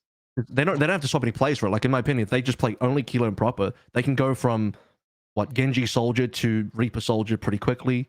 It wouldn't take too much. Backline stays the same. Tank play stays the same. So the good news is they don't have to make any substitutions. It just comes down to how practiced they are on the Zarya comp. Because I think Dallas are way more practiced on the Zarya comp. But if the Winston comp is superior, then what are they going to do? I guess they play Fearless on Dallas, right? Yeah. We're getting into the nuance of this.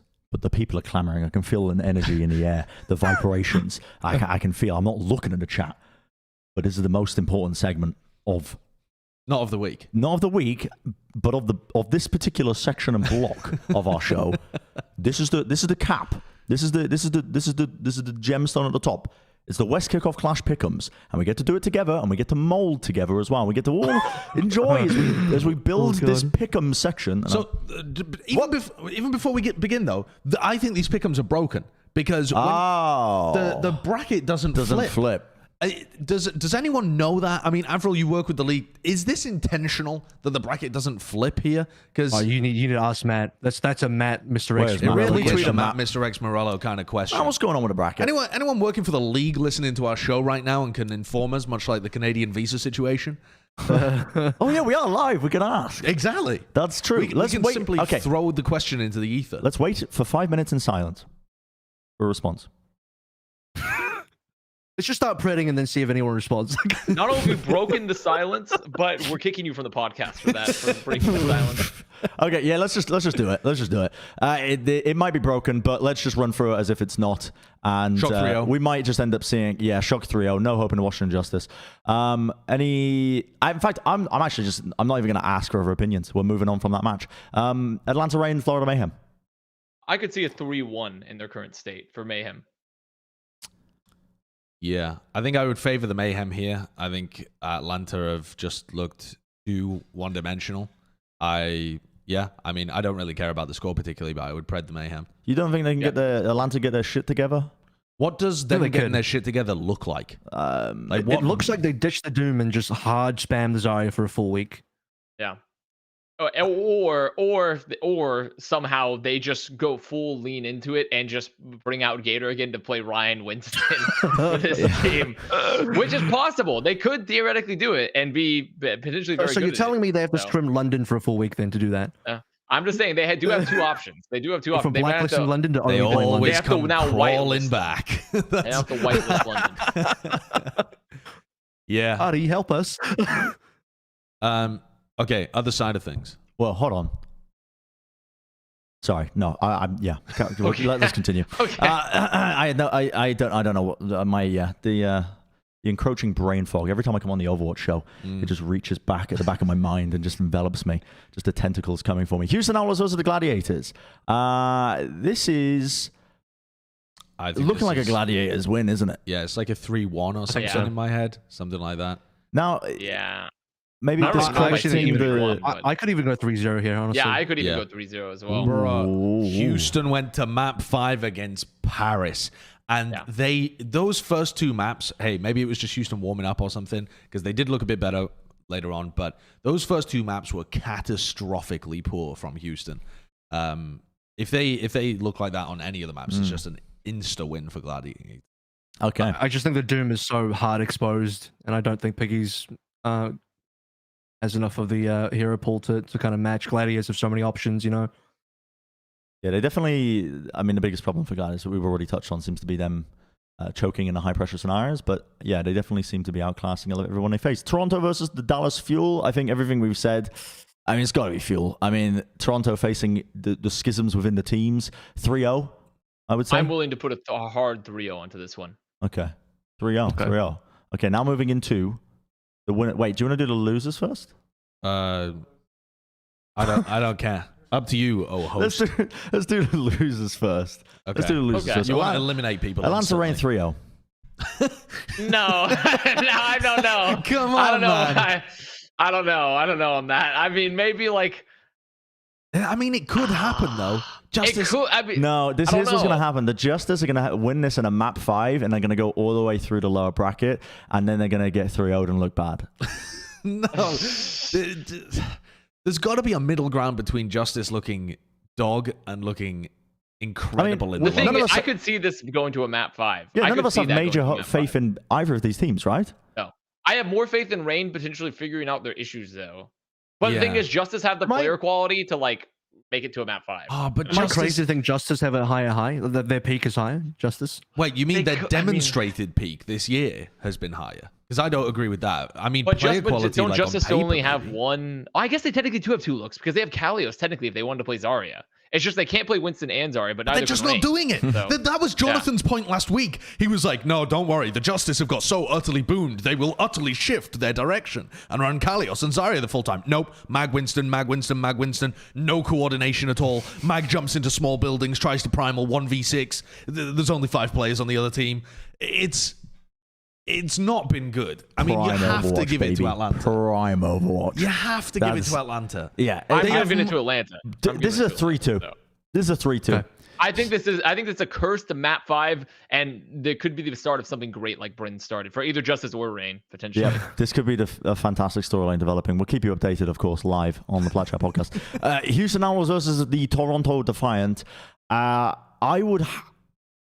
I would have to lean Houston, but they have been looking so shaky. But I would still lean Houston just because of the home field advantage. I keep using this reference. I'm gonna fucking hammer it home until it's dead. This is literally the Yu-Gi-Oh! Season 1 Pegasus Castle moment for Houston Outlaws. They have the home field advantage. Would Dallas fans root for Houston? They would if there was no Dallas there. I think. But the Houston just fans will travel Texas. out for it. Yeah, they're gonna travel out for it. There's gonna be a crowd there. Yeah, they'll be there. Do you think the denizens of Toronto are going to be moving as a swarm into Texas? No, I don't think so. I mean, I would assume most Canadians are too afraid to be in Texas. So, like, I don't think that's going to be the case. So America in general. I think that this is going to be. be. I don't know. Actually, this is so hard. Like, this I one's look a at tough this and I'm one. like, I this want is a to hard lean one. Toronto. I really do want to lean Toronto, but I'm aware of what you're saying with the Pegasus Castle bullshit. That I have no idea. Yu-Gi-Oh! Yu-Gi-Oh! Summon Monster terrain bonus. Houston Outlaws have it in the arena. Who wins? Hotbar or Piggy? You know, I think it does come down to that a little bit. But also, it's not just about like their tank quality though. It's like how do those teams look on this comp right now? Exactly, and that's what I'm saying. In my opinion, judging by recent form, when it looks at the Zarya comp, it's been Toronto Defiant looking a bit better. I really think it has. I mean, the Houston Outlaws Zarya comp has not looked amazing. So the question really comes down to whether if they think, oh, we got to play Zarya, I think Toronto have this. If they think, oh, fuck it, let's just go Dante Doom and I don't know, try and skill it, then maybe they've got a shot. So you want to knock out Houston in 2? I think this is another like map 5, give them 2 maps, like with everything going on with Toronto. Yeah, because honestly, everything going on with Toronto also just means that MuZe and Finale are probably not going to play. I mean, can Houston really pick the dive maps here as well? No, that's another question. I'm can going they hard Houston. abuse MuZe and Finale being in? I don't think so. I'm going Houston. I'll go for the Defiant pick if we pick Defiant, but I'm going Houston. Outlaws fans, follow me on Twitter. I fought for you, but no, that's 2 people going with Outlaws. I like Toronto. I think the backline for Toronto is better. I also think you look back at week 1, Toronto were the first team to expose the Doom comp. They beat Houston. It was a 3-2, but I think that's when you first saw the cracks in the armor for the Doom and Finale coming on the trace, all that kind of stuff. Like they were the ones that kind of counted Houston in a way, that Doom Houston style. So tell you what we can do with a live broadcast. Kurt can look at the chat instead of flipping a coin. We could actually have the people decide some level of democratic action within the show. That means I have to look at chat. Don't look at chat. You're making me look at chat. Don't make Kurt look at chat. All right, I'll look at chat. That's good. I'm looking at chat. Is like when you're looking at Twitch chat. It's like the eldritch horrors. I'm not of the universe, looking at Twitch. We don't make any money off Twitch. YouTube viewers, they don't even appreciate you. No, I do. I appreciate YouTube. These fucking elites. I do, but eat the rich. Eat the rich. Come on, people, rise up. Josh was talking about how he's going to have caviar later, and he's saying seems to be divided. It's divided. I'm seeing more stupid people. This is the problem with democracy. They're so stupid. I could do a poll. I could do a poll and we can get back to it later. I'll start a poll Sure. and then we'll get back to it. We can just go do the upper. All right. Yeah. That sounds good. Rich then talks about how the viewers are stupid. It's just squeezing money out of them. Like how idea. democracy should be ended. Okay. What What was one of our upper bracket games while Kurt's making the poll? Can anyone remember? One of them was Shock Mayhem. Shock Mayhem. Shock Mayhem. Yeah. I mean, again, it's just shock, right? Yeah. Yeah. Did you give I any think so. maps to Mayhem? I mean, I think The Yeah, Shock get has maps. shown tremendous depth. The DPS line looks pretty good. I don't want to underrate Mayhem, but it's just I'd one of give those Mayhem a games map. where you just can't pred them. I'd give Mayhem a map though. Yeah, definitely. Yeah. I think I'd love to see a map 5 banger in this This game. smells as well. like an upset. It I don't know smells if it like an does. upset. Why does it smell? What scent does it have? It smells like Albert Smells like Ye Green Square. gloating on Twitter. I can fucking feel it. I Yeah. can smell it, but I'm a Shock fan through and through. I was born in San Francisco. I lived there my whole life. So 3-1. Okay. Lies. I spread Have you- misinformation on the internet. Oh. I believed him for a second. I was like crazy. No, Yep. it Lived in Shock. blame Lived in- me Let- when I let- spread He misinformation. lied to me live. We finished. What's the next match? What? The Blast next Fuel. match actually a banger. Oh, That's a banger. I got fuel. I got fuel. See, this is where my Gladiators feelings start to come out.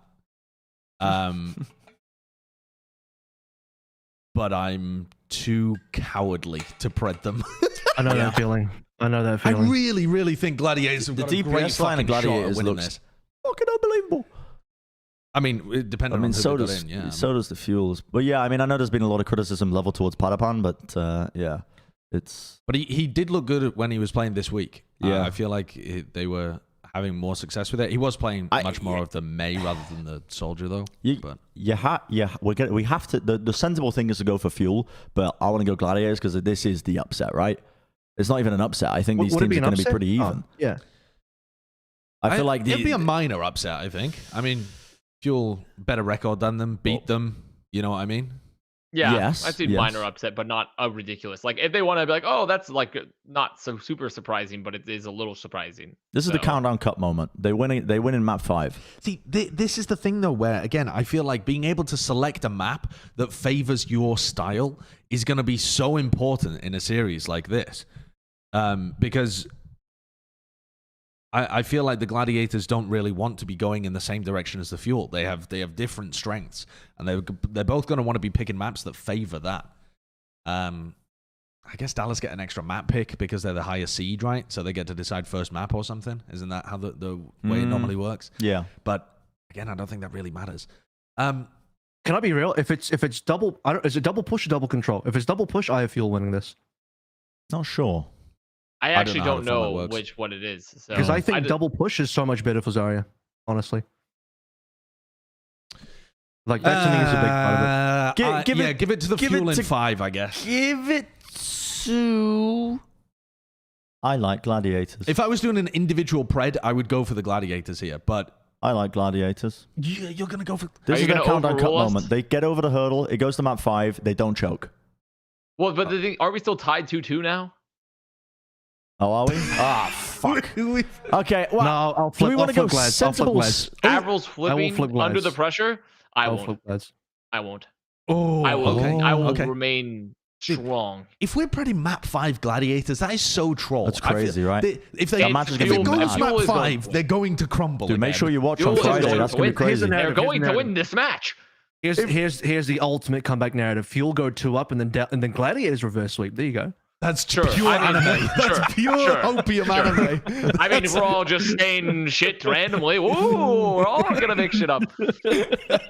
I feel like Gladiators have to win 3-1 or God. they will just choke it away again. No, But, no. All right. No, it won't Something happen. just it won't felt the happen. All right. disturbance in the universe for that comment.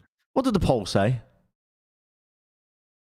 Consulting. What Pondering the orb. Oh. Ooh, 56% Toronto. All right. me Fair and I. enough. Okay, By give the it to way, Toronto. Let's go. 970 votes with 3,000 viewers.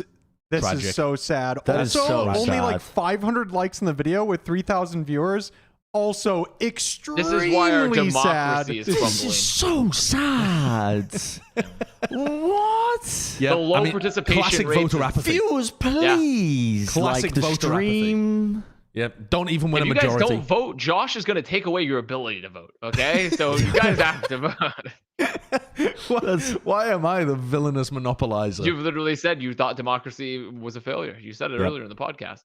You just put words into my mouth. Okay.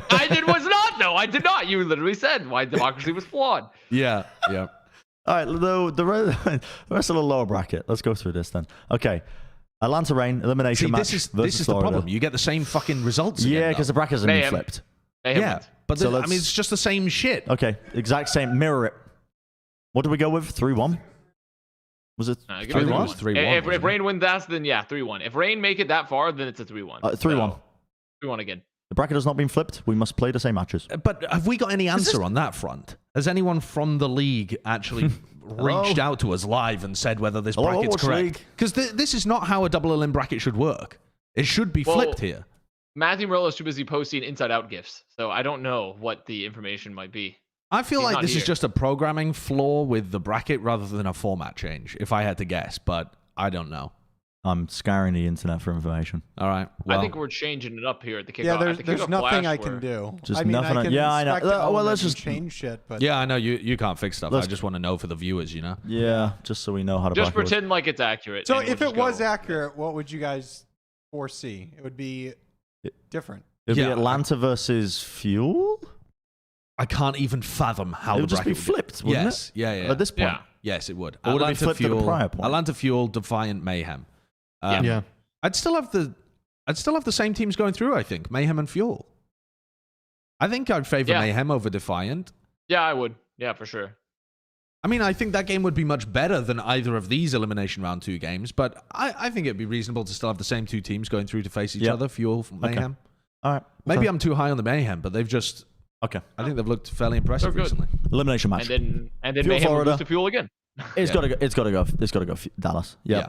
Yeah, It's I gotta feel go like Dallas. a 3. But I think if Mayhem make it this far, perhaps we get a Omega banger, and it's a map 5. Yeah, and a mega. I mean, one can only dream. This is literally pure unadulterated copium. Yeah, and I think opium, if so. Dallas get knocked down to the lower bracket, they are crushing everybody down there 3-0. That's my take. If they actually I end up agree. down here, I think if Gladiators end up down here, maybe you get some closer games. If Fuel Well, end up down here, they listen. are just forging a holy fire. Also, we're fucking, I didn't even realize this. We're predicting Dallas to get upset by Gladiators on home turf. I mean, we're just predicting the That's a same battle for that's a Texas. crazy- Well, craziest once thing again, about this. I'm not But that's- putting that. Well, no. I don't think Dallas is going to lose. Yeah, that's the I crazy don't thing think about they're this gonna script. Dallas though. did lose at the That's Battle what for makes this Texas. script so crazy this year. The Yeah. script writers went on strike last year, and they just repeated a lot of storylines. But this one's mad. Okay. Back to the upper bracket. Trust me. then. Upper bracket, upper finals. Here it is. Whoa. Shock Gladiators, dude. This is gonna be okay. I mean, this is gonna be something special. No. If This Glads is where- beat Fuel, they should win this match. No. That's my Shock win. opinion. Shock win, man. Shock win. No. Here's- If Glads here's- beat Fuel, they win this match. Here's my mind palace. Gladiators are able to get past Dallas by cheesing them with Rein comps. They just lock handed in a May No. wall the entire time. Not They gonna lock handed work. in a fucking May palace and they beat into death. And that's how they've managed to advance. They get some cheesy maps and they get through in a map 5. Then they face the San Francisco Shock. Don't run any Zarya. They just run Winston, just farm up primals and beat them around. And there's nothing the Gladiators can do. It's a 3-1 win for the Shock. That's okay, my. well, good fanfic. That's Avril, you're the but, voice. I mean- You're the voice. You're the voice of reason. This is such a coin flip though, man. Like again, like I think my heart wants to go with Glads, but I just think Shock is so dominant. Do I back Kevs or do I back Proper? You know, that's the You got to That's be a on really the hard proper choice. train. You can't get off the proper train now when the stocks are about to peak, Avril. You can't sell now. Mate, I've been the fucking conductor. Like, so Exactly. I guess I have exactly. To, I guess the I have conductor to can't leave the train. It's going to end in a crash. just jump off the. No, yeah, okay, Shock. Then you're right. You're absolutely right. 3-0. Rio. Yep. Rio, no. Bro, 3-0. no. Shock Give him a win. map. Domination. Okay, no, let's make it a close map 5. As if we're deciding mean- the script. Yeah. Yes. Let's make it a 5 I mean, mapper. it should be. If they beat Dallas Fuel, they should go to at least map 5 versus Let's give the Shock. people who are watching some value for money. Okay. We can't just randomly alter their mental state map to like match to match. Like if assuming it's the same team from same like we can't just be like, actually at this point one of the players, the bird's gonna shit on them and they're gonna be really mad and then they're gonna get 3-0. Like it has to go to map 5. You're if they acting beat like the there's Fuel. any logic with esports anyway. I mean, games oscillate for unthinkable reasons. We can't predict these. We Yep. are not the Oracle. And now, Okay, let's keep predicting. lower finals, baby. Elimination round 4. Dallas Here we wins go. this one. Yeah, the home field advantage is too strong. Dallas has been crushing everyone in the lower bracket. Momentum super high. They've got comfortable with 3-0 playing on then. stage. They murder Wait, the they're playing the Gladiators. lower finals and the finals on the same day? Yeah. Interesting. Okay. Yeah. Dallas Fuel crush in the lower finals and then lose the uppers. Lose the grands. Wait, you're just doing a 3. Wait, we haven't even. Hold on. Dude. Ask everyone people's opinions. You just it just doesn't you make can't be the it. I mean, director of this train. You're just writing a fan fiction. You're literally just sitting what there else do you on want me to do? Wattpad writing a fanfic. At this point, we're so deep in a double elimination Yeah, I don't bracket. know. How do you possibly pred these games? When we actually sit down and watch these games, it's going to be based on tournament form, what they've been playing, how it matches up against the other team, and like what their form has been playing. We're not going to think back to ourselves currently and what we thought about the teams. We're going to have updated our evidence base. Yeah, fuck you. Sorry, I'm moving my. Give you the people's elbow. trying to stretch my It's leg. only and 4 jump. days into the tournament, so things can change very rapidly. Yeah. Yeah, everyone's Yeah. going to be playing Rein by this point, Connor. Okay, so what we're saying here is that this whole exercise is pointless. is what we're saying. Well, no, but Yes. that's power rankings. That's pick'ems. Look into the fucking bagel. Becomes All a of our random. episodes are pointless of us. Okay, fair enough. Okay, yeah, 3-0, and then they get the grand finals, and then a small sedan-sized meteor hits the arena, No. and then we make Overwatch League 2. Then we make Overwatch League 2, and then we get all new players, and then the Glads can win that matchup. They can come back that time. Avril. I do happens? think that if Fuel in the lower bracket, they're on a heater. So I think if they do meet Glads, they're ready to pound. What's the map So score? You I- get to decide the map score. 3-1. But I seriously do think it's rough for any team that comes out of the lower bracket here because they play the lower final and the grand final on the same day. That is mad, So isn't it? theoretically, there should be a large no, advantage actually- coming out of the uppers. Some people say it's an advantage. It's not with Overwatch. If you end up playing like a 5-map series and then you go into another one and you don't have a break, you're going to be exhausted. Some man. people say There's it's an BO7 advantage. as well. It's happened before. It's just I don't think it's valid. Your adrenaline is just worn off at that point. It loops around, man. It loops around. I'm telling When you. have you played a 10-map series of Overwatch? I've played fucking 18 games of Valorant straight. Yeah, and your win rate goes like this. No. It Listen, drops off a you fucking have peaks cliff. and troughs. It begins, bop, and then you troughs, and then it peaks again at the end. 7 in the But morning, isn't sun's that coming up. just As like if how you've done a study. MMR works? Because you've lost, and so you're starting to get games that are like. No. You guys might be right, but shut up. Yeah, you got a point. I think Shock wins It's- this one. I there's think any fatigue. team that comes from the upper bracket should have the advantage here. I Not think just if this because is they any won team all other the than games. Fuel. Any sorry? team other than Fuel. Fuel's has titanium, vibranium, mental. Okay, who's writing the fanfic now? Just That's not even a fan. I mean, this is less fanfic than I think. So like Fuel. So you're saying Fuel can dominate all of the lower bracket, look incredible. They get to the upper bracket, and then they just forget how to play Overwatch, huh? it's not that they forget how to play Overwatch, but they're going to be facing off against the toughest game that they've had so far, in theory, because whoever makes it from the uppers should be tough. But also, it's the back-to-back games on the day, man. They're going to be fucking exhausting. Yeah. I don't know. Maybe the crowd can continue to hype them and they win this game or something. You're prepping a salty run back for the Dallas Fuel. Under this particular scenario we have built. Yes, That's so I'm predicting anime of you. But Connor, salty you would run back. also be predicting Dallas Fuel to just win everything from the upper as well, right? Yes. Okay, so just either way in your head, Dallas Fuel just wins. I think Fuel is just the best team right now. I just think they're the best team. So I believe in the Fuel. I mean, that's and this fair. is a group prediction. And also I do also believe as a separate point, I think Fuel has one of the strongest mentals in the league as a team currently. So like I'm also that aids in this scenario we built. Everyone else can chime in here. What are you building that on though? What is that based on? I'm basing it off the current structure of the team that from what I see from the outside in and like how Rush builds it is like because even last year I think Fuel had some mental crumbles, but a lot of that was because of the fact that they were working in a situation where they were trying to essentially MacGyver a team where they didn't have a hit scan player. So they had to work like twice as hard as a lot of rosters to fix their issues, and it caused a lot of burnout as the season went on. I think they're now going to be, because of the structure, the structure that Rush has implemented for them, and how long these players have been together, and the fact that they don't have to worry about literally building a hit scan player out of duct tape and cardboard and making it work. Then the pressure is going to be way less for this team to perform, and I think their overall mental throughout the season is going to be pretty good. I might be, but once again, this is all bullshit, anyways. No, Who knows? No. It's not, because these Shock and Dallas, are we all in agreement? 2 most likely teams to be in the finals. Most likely, so if there's any match that we have the most thought process on, it should be this one, no? Yeah, I mean, it's likely. Based on this bracket, by the way, this is the first time they're meeting in this tournament bracket. Yeah, in this one. I mean, they could easily meet a couple of other times in a normal-ish bracket. Yeah. But if San Francisco, Shock, and Dallas were to play tomorrow, or if they had met at some point in the qualifiers, how do you see that interaction going? Because I feel like it comes down so much to whether a team can win on their opponent's style. You know, if Shock are going to be trying to lean into Winston comps and Dallas are going to be trying to lean into Zarya comps, is there a world where one of the teams can win playing the other's style? Yeah. I think it's more likely that Shock can win purely because, I mean, Dallas could easily win Winston maps, but they'd be subbing in Fearless to do so, right? It's not like they're going to be pivoting halfway through a map to do that. Whereas it feels like Shock could do that with just Kalush. Yeah. Yeah. But Fearless is also would nasty. I don't know. It's a I think very Shock went different on approach Tracer from both comps. teams. I think Shock went on Tracer comps. Genji could go either way. I think Sparkle and Proper are both really good at Genji. I think Harbin is better than Kaluj and Zarya, but like, I mean, Harbin's insane. Shock is just more practice on the Winston, you know. So yeah.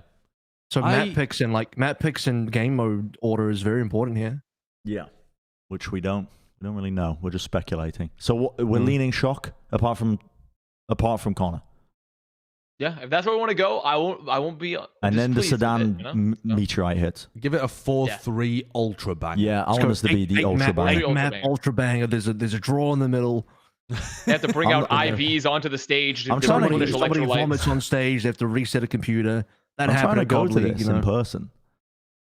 I'm trying to go to this in person. If it's an ultra banger, I am going to be belligerent in the audience. I'm going to be fucking gone. I'm just going to be destroyed. No, I'm going to be, the pre-drinks going to be flowing. I'm going to treat myself to a nice solo brunch in a hidden section of Dallas. I'm not going to announce it. I don't want to dox myself. I don't want people to show up. Hey, fans, you want to come for a brunch with Bren? Nice little solo session. I'm going to dress up in a suit as well.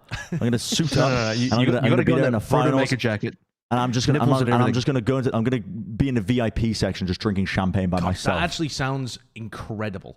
Just getting dressed up in a suit with a big cowboy hat. Yep. And being pissed in the audience. That's my plan. That is my plan. A very large mask, and don't tell anyone who you are. Yeah, that's my plan. Just try and blend in. That's my plan. Sunglasses. I might come with actually. That's my plan. I might come with. It's a solo adventure. You're ruining my solo brunch romanticism. You can have a solo brunch on the table next to me, if you want. What are we talking about? Dallas, shock. I mean, we did it. We did the brackets. We did it. We did the bracket. Finalize it. I'm gonna cosplay as a proper host. Is that okay? Yeah. Are we finished with this section? I haven't started the cosplay yet. I think we're finished with the section? Okay, all right. Can we go to the full shot? All right, ladies and gentlemen, thank you very much for joining us here for the first block of our show. I mean, it's just been an absolute blast having you all here. And we're going to go to a short break. On the other side of things, of course, going to be continuing the discussion with a bit of APAC as well. Don't go anywhere, guys. Make sure you like and subscribe. And, of course, keep those members flowing because it supports the show. And thank you very much. Short break time. We'll see you in just a few. But the mics are still hot. The mics are still hot. Yeah, the mics are still hot. Dude, there is something about the members still flowing. That's fucked up. By the way, if you do become a member on this screen, your name goes big. It's a big name. It's a big name. Oh, look at that, Wesley. But I instead of reading it out, I am going to take a short break and stretch. But thank you all to that are becoming members. We've been having trouble getting sponsors here. And the memberships help a ton. And also, if you can't become a member, just liking the video as well helps. Since we gone live, if you didn't notice, you guys probably haven't because you're not looking at analytics, but our show has been taken out of the algorithm. I don't know why, for Valorant and Plat Overwatch, and I think it's because of the live streams. So liking the video helps, engaging with the video helps, and hopefully the VODs of our live streams show up in people's recommendeds again. And hopefully your members keep flowing. Hopefully everyone's members have strong flow. Yeah. Still. Make sure your flow is good. Drink a lot of water.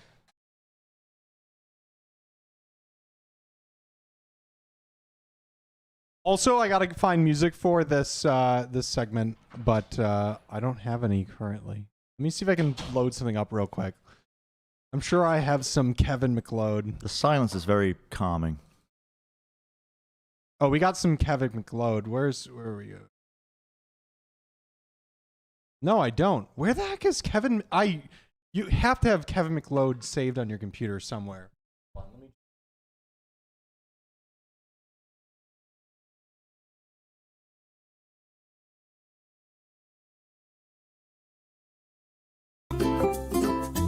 You have to run, Josh. We have a minute. There we go. I'm back from the break. Everyone knows this song. I went and took a break. I do kind of want to go to Dallas. I think it'd be fun. Okay. I'm not going to go with you, though. I'm Okay. going to arrange my own transport. I'm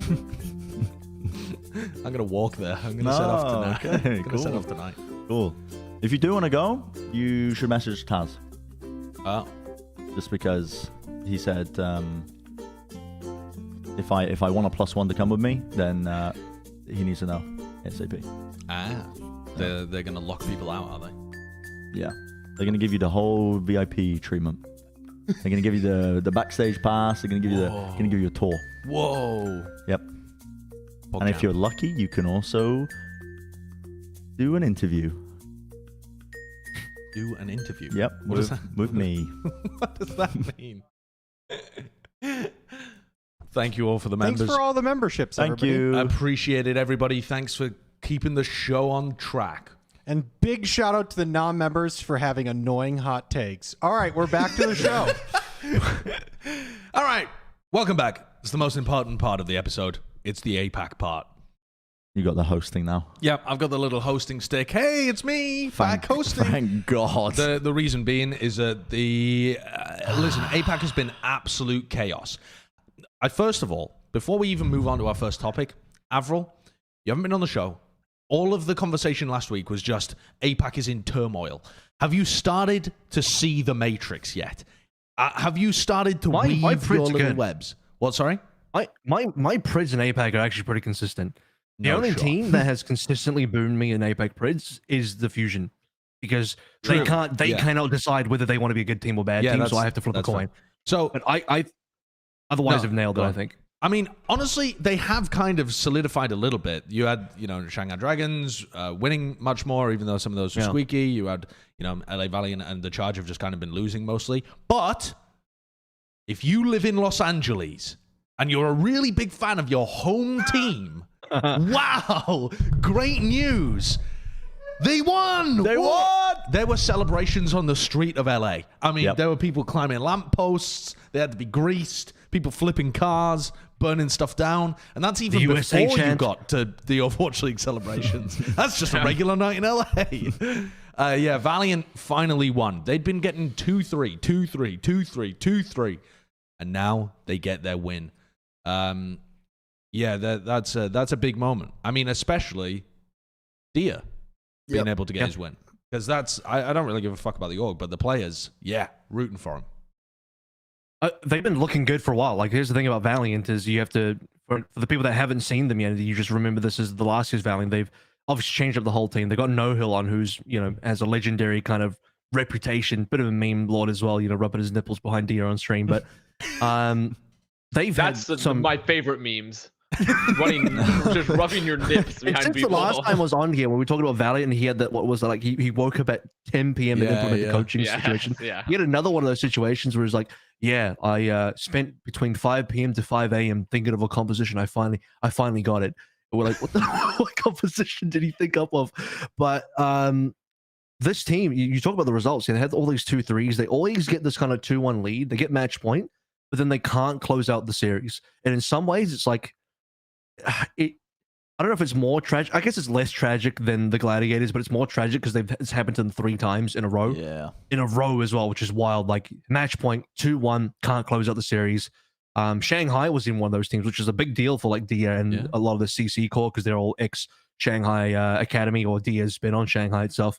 But to finally get the win, I think it was a huge moment for that franchise, that specific player, and I think I don't know, the Eastern Division, APAC in general. Like it was to me, like when I was casting with Seth, like it was like getting, I don't want to overemphasize it, but it was like starting to, for me at least, to get like almost grand final level hype, because it was really, it was like, this is the final moment. We've been waiting like a year and a half, the 631 days, right, of this like match loss streak, 23 matches in a row. 23 in a row. It's insane. just mad, isn't it? But also, when you look at the team last year, it makes perfect sense. Yeah, it does. But honestly, as well, though, I mean, if you're casting, when you're casting and there's just a team taking up a slot and they are just essentially a dead weight, there's nothing more depressing. And this isn't the case with this roster. They actually have signs of life to them. I think that they've got good pieces overall. When I was watching them, they played at this particular variation of their comp as well. Becky on the May,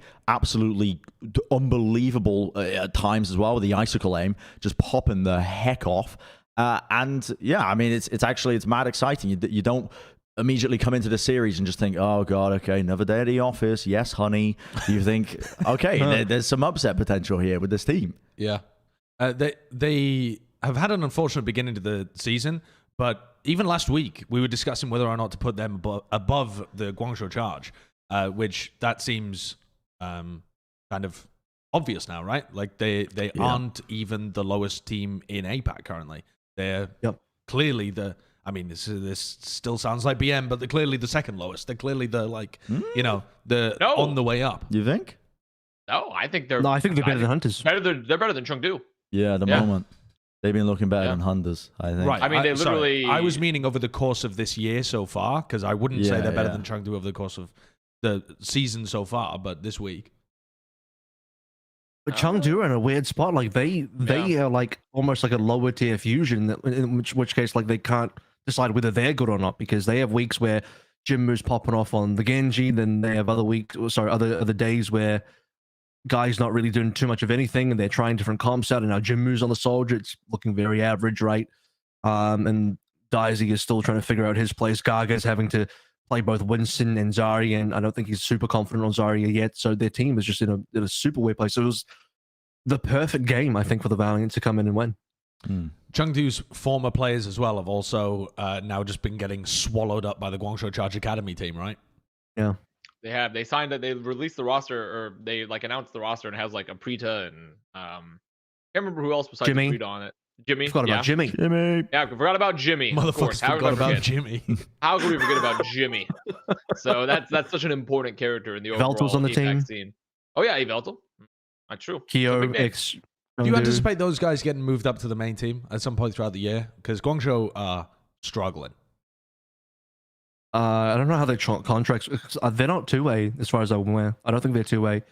No, but you have the flexibility this year to cut people, and you only have to pay them for 30 days, and then you could push other people up.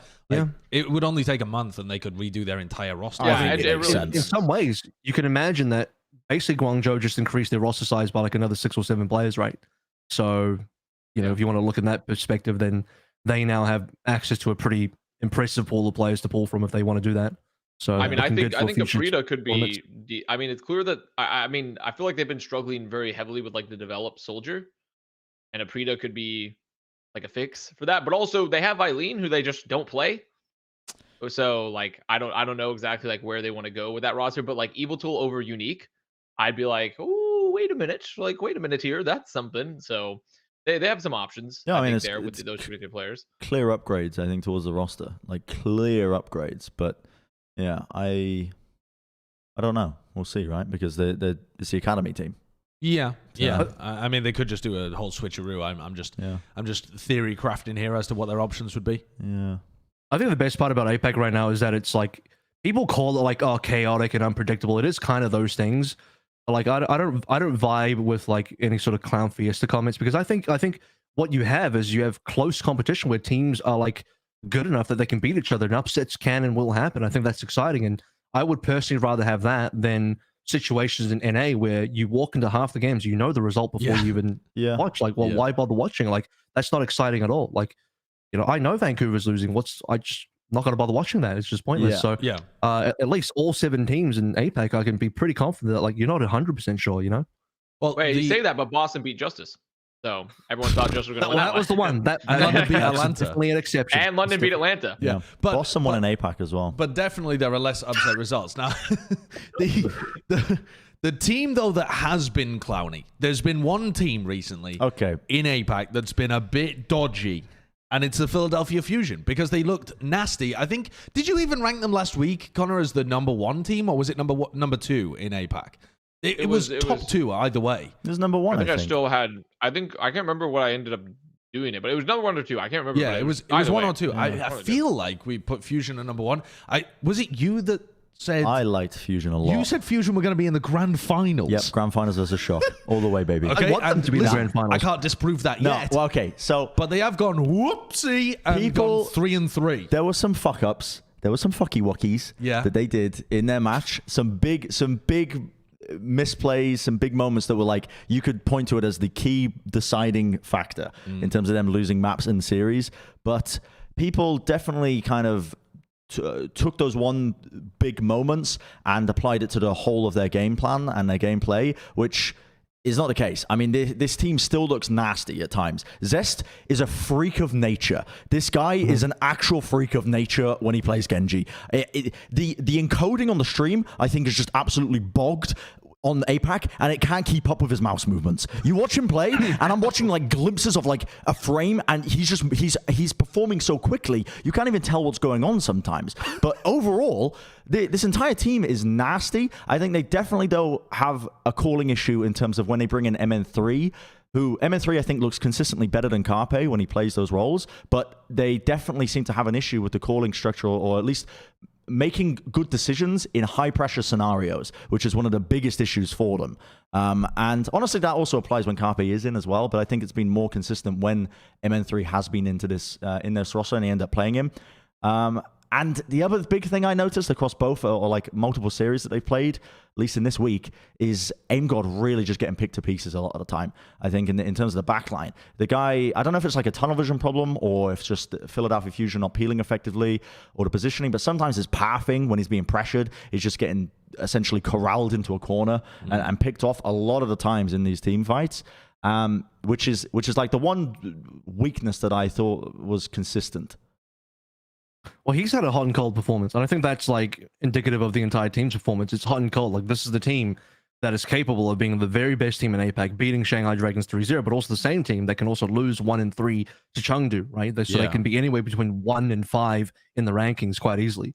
And it might be a calling issue, it might be, you know, a leadership issue as well, because sometimes they do look a bit lost. And I think this Hangzhou series in particular, you know, felt very winnable for the team, but they had moments where, you know, they flub the macro, or they do some green square moments. You know, it just you feel like this is a team that should be consistently good, and they looked like that in week 1. They baited everyone to believe they were going to be like the top team because the individual skill level was insane, but like together as a group, they just haven't figured it all out and, you know, been able to put it all on the same page together yet. Which is why I think at the end of the day, you know, teams that are a bit more solid like Seoul and Shanghai, which have that core they've worked with for years, are going to come out on top. So, I have a theory, by the way. I'll go on. Before we move What's on, your theory? I have a theory. I think the curse of Spark has inhabited the Fusion home. I think that's what's happened there. I think they have so much talent on this roster, and Chengun and Miro did a Fusion sat there burning candles and incense and sat there enchanted, and they sent that Spark curse into the Fusion multi-billion-dollar mansion.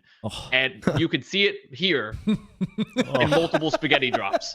You could see it here. You could also see it on Route 66. You could see spaghetti all over the floor, ritualistically falling And I think that's what's happened. But The spaghetti ritual. Hangzhou were playing well. They just had a clear understanding of their win cons coming into fights. Good old tracking. This was the giga spaghetti moment, though. I mean, I don't know if you want to go a little bit before this just to even show the setup, but people were saying that Philly were... I mean, this was a big fuck up by Philly. They had a ton of ultimates to work with, but the thing that people were neglecting when they look at this is the fact that Hangzhou Spark were really smart in this overtime push with just understanding how their positioning should have been played. They set up really well with Bernard playing on the high ground, and they had a good crossfire coming into the choke point, and I had a bunch of people in my chat saying like, oh, they beat it so early to engage. But I think they're mad scared of just getting collapsed on at the choke point as they're trying to get through in terms of them using the beat and everything. But they ended up dying with the blade and everything else. But this was the moment that everybody was clowning on them for. And yeah, I mean, I can understand why, but also I don't want to take anything away from Hangzhou because these guys are crazy. They're nasty. Yeah. This is where Johnny gets his redemption. Like, you know, Exactly. I think if we were like, no, Hangzhou can't be good, but then the Alpha Yi Shy duo is legit. And I actually think that however good Zest has looked, Alpha Yi has just looked that slight amount better, in my opinion. Alpha Yi is just the slightly better version of Zest. The clutch potential of Alpha Yi is undeniable. So that is a huge weapon for Spark this season. It bothers me watching that engage and seeing that Bernard not being cut off from his Ana heals at any point by the Winston dive. He's just allowed to be healed. They're all focusing Bernard, and he's just being healed up. He's just being healed the entire time because you're not actually bubbling to block it at all. Yeah, I don't even think necessarily, though, that the Fusion losing to the Spark is... I mean, the manner in which they did it, sure. But on paper, that's not what caused them to dip from being a top contender to a 500 team. It's the loss to Chengdu, really, that looks the weirdest on paper. I also think it's incredibly strange that APAC is playing like 3 or 4 games a week instead of 2. Is there any justification for this? They're catching up. But why are they catching up? Why didn't they start at the same time? Because COVID related issues in China again, other logistical issues. I know it took a while for Shanghai Dragons to actually get into Shanghai and get set up. They had internet issues as well. I believe the current story is that their entire gaming facility, they've actually moved into a new facility from last year, only has a single 200 Mbps connection for the entire facility. Nice. Because that wasn't planned. It's because COVID prevented the other connections from being added in. So they've had internet issues. They've had other, lockdown related issues. It's not just Shanghai, as I'm sure other teams have had some issues. So they've had to delay for 2 weeks. And so all of APAC had to do catch up games. Right. Because it does seem bizarre. I mean, anyway. But yeah, talk to me about the Fusion Chengdu game though. Like how does that one go so bonkers where Chengdu can, be in your minds the second worst team in APAC, but also beating the Philadelphia Fusion here? That was a weird one because, I think Midtown is the interesting game, but that's like the memorable game where, most of the funny moments kind of happened. I just think this is where Jinmu had his best performance on Genji that we've seen to date, and they did a really good job of shutting down Zest. MN3 was a little bit better than Leave on the Widowmaker, but not insanely so. Gaga versus Bellis on the Winston as well. I think Gaga's just got that experience on lock. Monk is a phenomenal player as well, by the way. So when Chengdu are kind of on the same page and connected in terms of what heroes they're good at, you put Gaga back on the Winston because we're not playing ball this meta. Nisha plays some Brig here as well. You put Monk is just perma locking that Ana, right? And he's, I think, been the most consistent player, even more consistent than Leave so far in the season.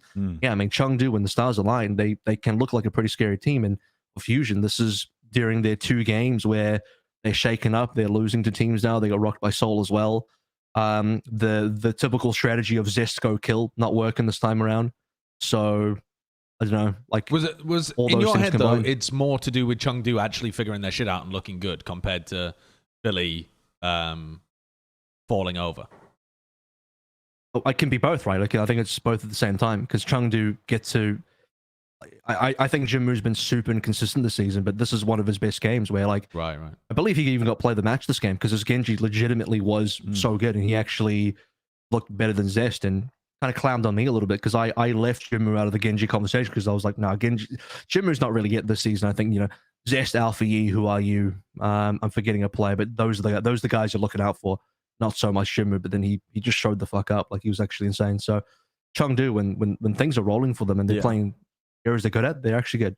No, I completely agree. I mean, you look at the talents on the roster as well. If they're all playing at their peaks in terms of roles they're comfortable with, this roster is sick. They just shouldn't be at the. You look at the standings, you don't expect them to be where they are.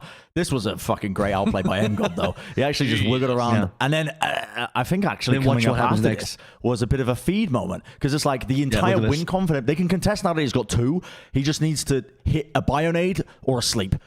And it goes everywhere. And I'm like, oh, please. Just, they could have recontested and won the fight for him, but they ended up losing off the back of this. It did feel like just, I think, a couple of the blunders coming out from the Philadelphia Fusion, similar stuff, but unfortunate enough to reach to just play into the Chengdu Hunters when they were playing particularly well. Sure. On the other side of things too, Shanghai, they play 4 games this week. And whereas they looked like they were in a bit of a sticky position, or not sticky, but they weren't clearly the best team in APAC, right? And maybe they're still not clearly the best team in APAC with the Hangzhou Spark popping off, but they play 4 games, 3 of which were 5-match series. Was it 3, sorry? Yeah. 3-3-2s. 3-3-2 wins. 3-3-2s. They go to map 5 so frequently, and 2 of those are against Guangzhou and Valiant, which... It's not the same Shanghai, but if you just look at the table, they're 5-1. It kind of looks like the same Shanghai. Like, this was a fantastic week for them in terms of getting the wins where they need them. But the manner in which they did it is, I guess, not that... you can't be that confident in them until the Seoul game, where they just kind of ran away with it, I think. But what's your read on this entire week for Shanghai, Avril? It's like keeping their necks above water, man. Like, they're trying to learn how to swim a little bit. Like, I don't know how they forgot to swim between last year and this year, but just how it is. Maybe it's COVID. Maybe it's the poor internet. You know, they're all sharing a. They were on the bus with Justice. Connection.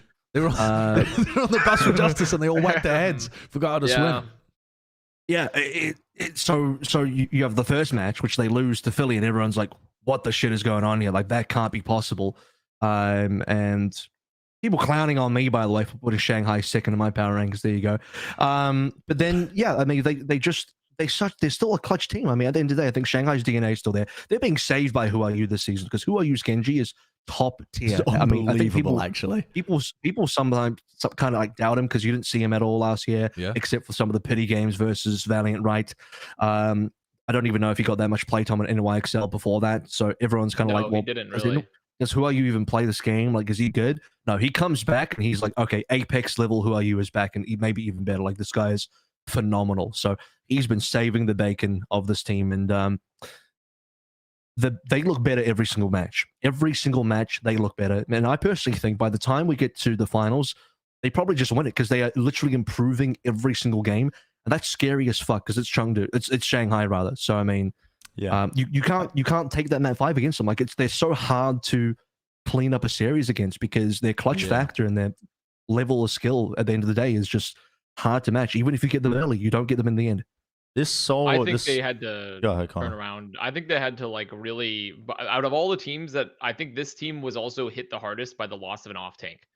By having both your tanks in at the same time.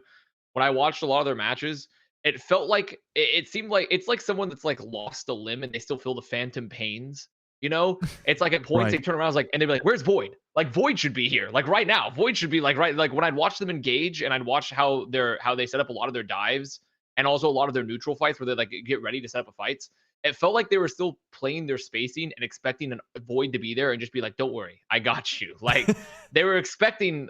Like, when I watched them play legitimately, it felt like they had to relearn how to set up dives and how to deal with their backline not having constant peel, especially from Li Zhegan's like aggression. Like, Li Zhegan's aggression is good for a game like this, but also it struggled a bit. I think Astro talked about it with me about like how a lot of times, because of the passive heal changes in Overwatch 2 to your flex support, you don't feel as incentivized to peel for your flex as often. But also, like, it's kind of a double-edged sword too, where like there are moments you do need to peel for your flex. And I think Dragons kind of were used to a pattern where they could like kind of back and forth between those because you had Void available. And when I watched them play, it felt like they were early. This is not recent Shanghai. Early Shanghai, though, it felt like they were really missing that sort of stabilizer with Void. But now when I've watched them play, it seems like they've got the tempo down a lot, and they're putting a lot of faith and a lot of effort into making sure that Whoaru's Genji neutral like fucking owns, but also like their engages are set up in such a way to where they're not taking a ton of space beforehand and putting their backline in like a unsafe position. They're making sure that they can actually have Li Gong available to like peel much more frequently for Izayaki. Like I think that overall they've adjusted to the game a lot more. Yeah, I have a skewed perspective of Shanghai just because the one that sticks out in my mind is the Seoul Shanghai game, and they played against, in my opinion, playoff Profit Form and Smurf and their synergy when they play those Winston comps. They look fantastic. They look amazing. But Shanghai were one of the only teams that really pushed them to making Seoul look like they were making mistakes. I mean, this is weird when the UI bugged out. But the thing that's carrying them over the edge with Shanghai as well is the stuff that you mentioned prior, AVRL, which is, I think, Whoaru's Genji being such a defining factor. Like, the guy is so mechanically talented and skilled. He is just a monster at times, and he's going up against Profit in a server as well, who's pulling off some ridiculous stuff on the Tracer, having, honestly, just outlandish performances. I mean, I'm not privy to the stats and numbers, but I'm sure if I was looking at them off the back of this match, they would have been just off the charts. And, yeah, they were able to still put them down, and that was their most recent game as well against, in my mind, the other top team right now currently in APAC. So this looks really good in terms of just them heading into this kickoff clash, and I think a big part of it is that they've kind of gotten under control as well. Fate, when they play these Winston comps, has a amazing understanding of when to engage as well, when to disrupt as well. A lot of the Winston dives that come in from the opposition when they're playing these mirror matchups, and you've just got the consistent factor, like all the talent on Shanghai. You can't look at a single piece of it and think, kind of lacking. It's not. Like, it's top to bottom. They're class in terms of the individual talent. We haven't even talked about Lip yet. I think Lip right now is the overall best hit scan in APAC, and at some stage when we get to the Midseason Madness, you might even be able to say that over the whole world, depending on how they play. He's the best hit scan in all of APAC. Overall, I think there are some players that can like peak high on certain heroes, but if I was to average all hit scan heroes and performances and who just has the most consistently high individual performance, to me it's been Lip, because even in the early games, even not even the Seoul Shanghai game, but you look at the other 5 games, especially the earlier ones, which Shanghai is still trying to keep their heads above water and find dry land. Lip is like a guiding beacon. I think Whoaru definitely is as well, but Lip has been so stable and he's so consistent, so much. He just doesn't. He's unbelievably consistent. Like, he just hasn't had a bad game. I don't think Lip's had a single bad map. He did sit down leave so when they played. He actually kind of like evaporated leave a bit in that Hunters match. So to be fair, a bit of copium for leavers. I think he's a better flex DPS than he is a hit scan. And he's been kind of forced to play hit scan because they lost to Predator, right? But anyway, back to Lip. I think, when you have Lip and Whoaru at this level, I don't know what Flat is doing currently. It's just maybe not his exact meta. He's been playing more Reaper, right? They haven't played as much Tracer. So, yeah, we'll see what happens with Flatter overall. I but think right now, Flatter got benched like in the last hard Genji meta that we had. That's what I mean. I feel like he's, in terms of, that's why I say Whoaru being that extra element that gets added to Shanghai's game plan that makes them truly dangerous. Because when you're running Lip and Flutter, you don't have, I don't think, that bite to them. They were just consistently good in terms of their team play, and that's enough to bully out most teams. But when Whoaru is playing a Genji and he's so comfortable and he's pulling off just mechanical prowess, the likes of which you only see every now and then from other Genji players, but he just pulls it off all the time. That is the extra element that just makes them so scary, I think, heading into the kickoff clash. Do you think they are the favorites? If your idea is that they're continuing to improve all the time, and obviously Shanghai would be considered, a scary team to go up against at any time. Even if they've been kind of sucking, you can never really count them out because they're just such a phenomenal team with insane history. But would you consider them the odds-on favorites for the kickoff clash in the East? They are the safest pick. I think they're the most stable pick currently, because their lows are still not that low, considering they still win all these map 5s. What are their worst game is the 0-3 versus Fusion, but in some level you can kind of catch that out as like opening game, Shanghai curse, maybe nerves, maybe bullshit internet first match of the entire season. But then you look at the other 5 games, and they're so consistently good at clutching out these map 5s, even if you take them there, you would consider like, oh, this is like not good enough for Shanghai because they're meant to be the defending champions, but they're still winning, and it's still like really hard, if not impossible, to beat them at that level. And even then, I don't think they've unlocked their final form. I think they're still, as I said, improving. I think they're a late blooming team last year as well. Melee, you know, they were just kind of coming in. They hadn't even discovered their ideal meta yet. I don't think Shanghai Dragons started looking like exceptionally good until they won June Joust against Dallas in that exact final, right? So we definitely have not seen the final version of Shanghai. I think they will still be much deadlier, but right now, their lows are not low at all, to be honest with you. Consistent team. Yeah, I mean, here's an example of like them getting taken. This is about as low as it gets, right? It's like getting taken to map 5 against the Valiant when they were 0-3, ended up going 0-5. But yeah, they've still been able to win when it matters, I guess. The team that they are going to be facing off against, though, the team that Shanghai's got the biggest competition with in my head is not necessarily the Seoul Dynasty or the Fusion, though they've had fantastic peaks. But it's Hangzhou Spark, weirdly enough. I mean, that's the other 5-1 team that is in APAC right now. It's Jonathan's favorite team. He's reaping in the scrim bucks. What do you call them? The prediction bucks, I guess. His stocks were extremely high. What, sorry? Changoon bucks in his wallet. Yeah, I think there's still scrim bucks in this case. The scrim bucks is a general overall currency. Yes. In the Overwatch League market. Yeah. If Hoot.gg had been out 7 months ago, Jonathan would be raking in unbelievable returns on the Hangzhou Well, the thing Spark. is, he would still actually be less. He would have less money than the people that have done the pump and dump for Valiant, because there was someone that did a pump and dump for Valiant on the Hoot.gg market, and they made like $8 billion. So like, the market was severely not regulated poorly. Yeah, you need regulation under capitalism. So okay, the Hangzhou Spark though actually looked primed, like they could go on a run and try and win a title here, which would be a fabulous beginning to their year for a team that we all knew they had amazing talent, but that's been the case for the last 3 years in a row. They just can never put it together and actually be consistent. But this, especially when I've watched bits of the Spark, the team comp that they're running reminds me of the stuff that they did really well with last year. They had a run where they went, I don't know, what was it, 4-1 or something in one of the stages, where they were running Echo Ash kind of comps, and Shy was just fucking pounding. And it just seems like the perfect idea for them. I haven't been following APAC, but it feels like other teams are starting to pick that up a little bit as well, right? They have been more willing to play Echo than most teams. I think that's been part of their styles. Alpha Yee's balancing between his Genji and his Echo, and actually his Reaper as well. He's been playing probably those three, but I would say Echo, Genji being his main two picks. My only problem with the Hangzhou Spark is I feel like they're a team that peaks off of Alpha Yee's success and also kind of fail on that as well at the same time. So I still think Gushui hasn't found his comfortable spot in this meta just yet. And Bren is actually a lot better than he was last year, to be fair. But I rate the Shanghai tanks a lot higher. I rate both Fate and Void high in their respective positions. Alpha Yee's legitimate monster. Shy is also, he can be that monster, although I think he's taken a slight backseat this time for Alpha Yee. Still don't peak as, I mean, they definitely peak as high, but Lip and Who Are You have just been so unbelievably consistent.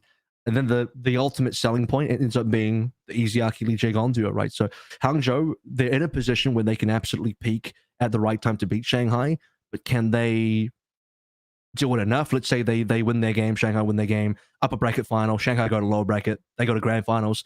Do they beat Shanghai twice? And that's where I don't know if I believe they can do that.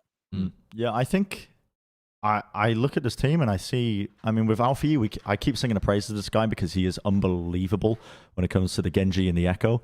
And it really does unlock Shy a little bit, I think, and takes the pressure off his shoulders compared to like previous years, well, the previous year where, you know, he was putting up unbelievable numbers, but the team just still wasn't having as much success. But now it's come together. That's not even the defining factor as to why I would be really excited about Hangzhou. I think they've just got great understandings of how to take team fights. Their ult tracking is always pretty on point in terms of how they want to win a team fight. They have great understandings of playing positioning with the comps that they lean into, which are just, again, it's compounding the strengths of what their team like to play, like putting Alpha Yee a lot on the Echo, making sure that they're pocketed, sometimes playing the Ashe alongside it with Shy on it. And then they've got this Mercy pocket that can, you know, have great survivability, dashing in between them all with super rich, just damage boosting whatever target is going to be popping off at the moment. And yeah, Bernard is a bit of a sleeper, honestly, on the Zarya, because the positioning that he plays, it never fills out of his depth, which is really good, honestly. It's really, really good when I'm watching them. And that King's Row map was, in particular, a great example of just them having a really good understanding of what makes their comp good and understanding exactly what they needed to do. Because they're not some teams, they fall into the trap when they have superstar DPS duos of feeling like they constantly need to be taking the initiative or maybe just making plays, even on the defensive side, you know. But they're just smart with their engagements. They understand that, like, oh, Fusion are waiting for a Grav ult combo. We're literally just going to bleed time off in the streets and just hold close. They literally do not have a win con as long as we control the flank, the high ground extremities or whatever. They're a smart team. They're a developed team, and they've got the firepower as well, which makes them a real contender.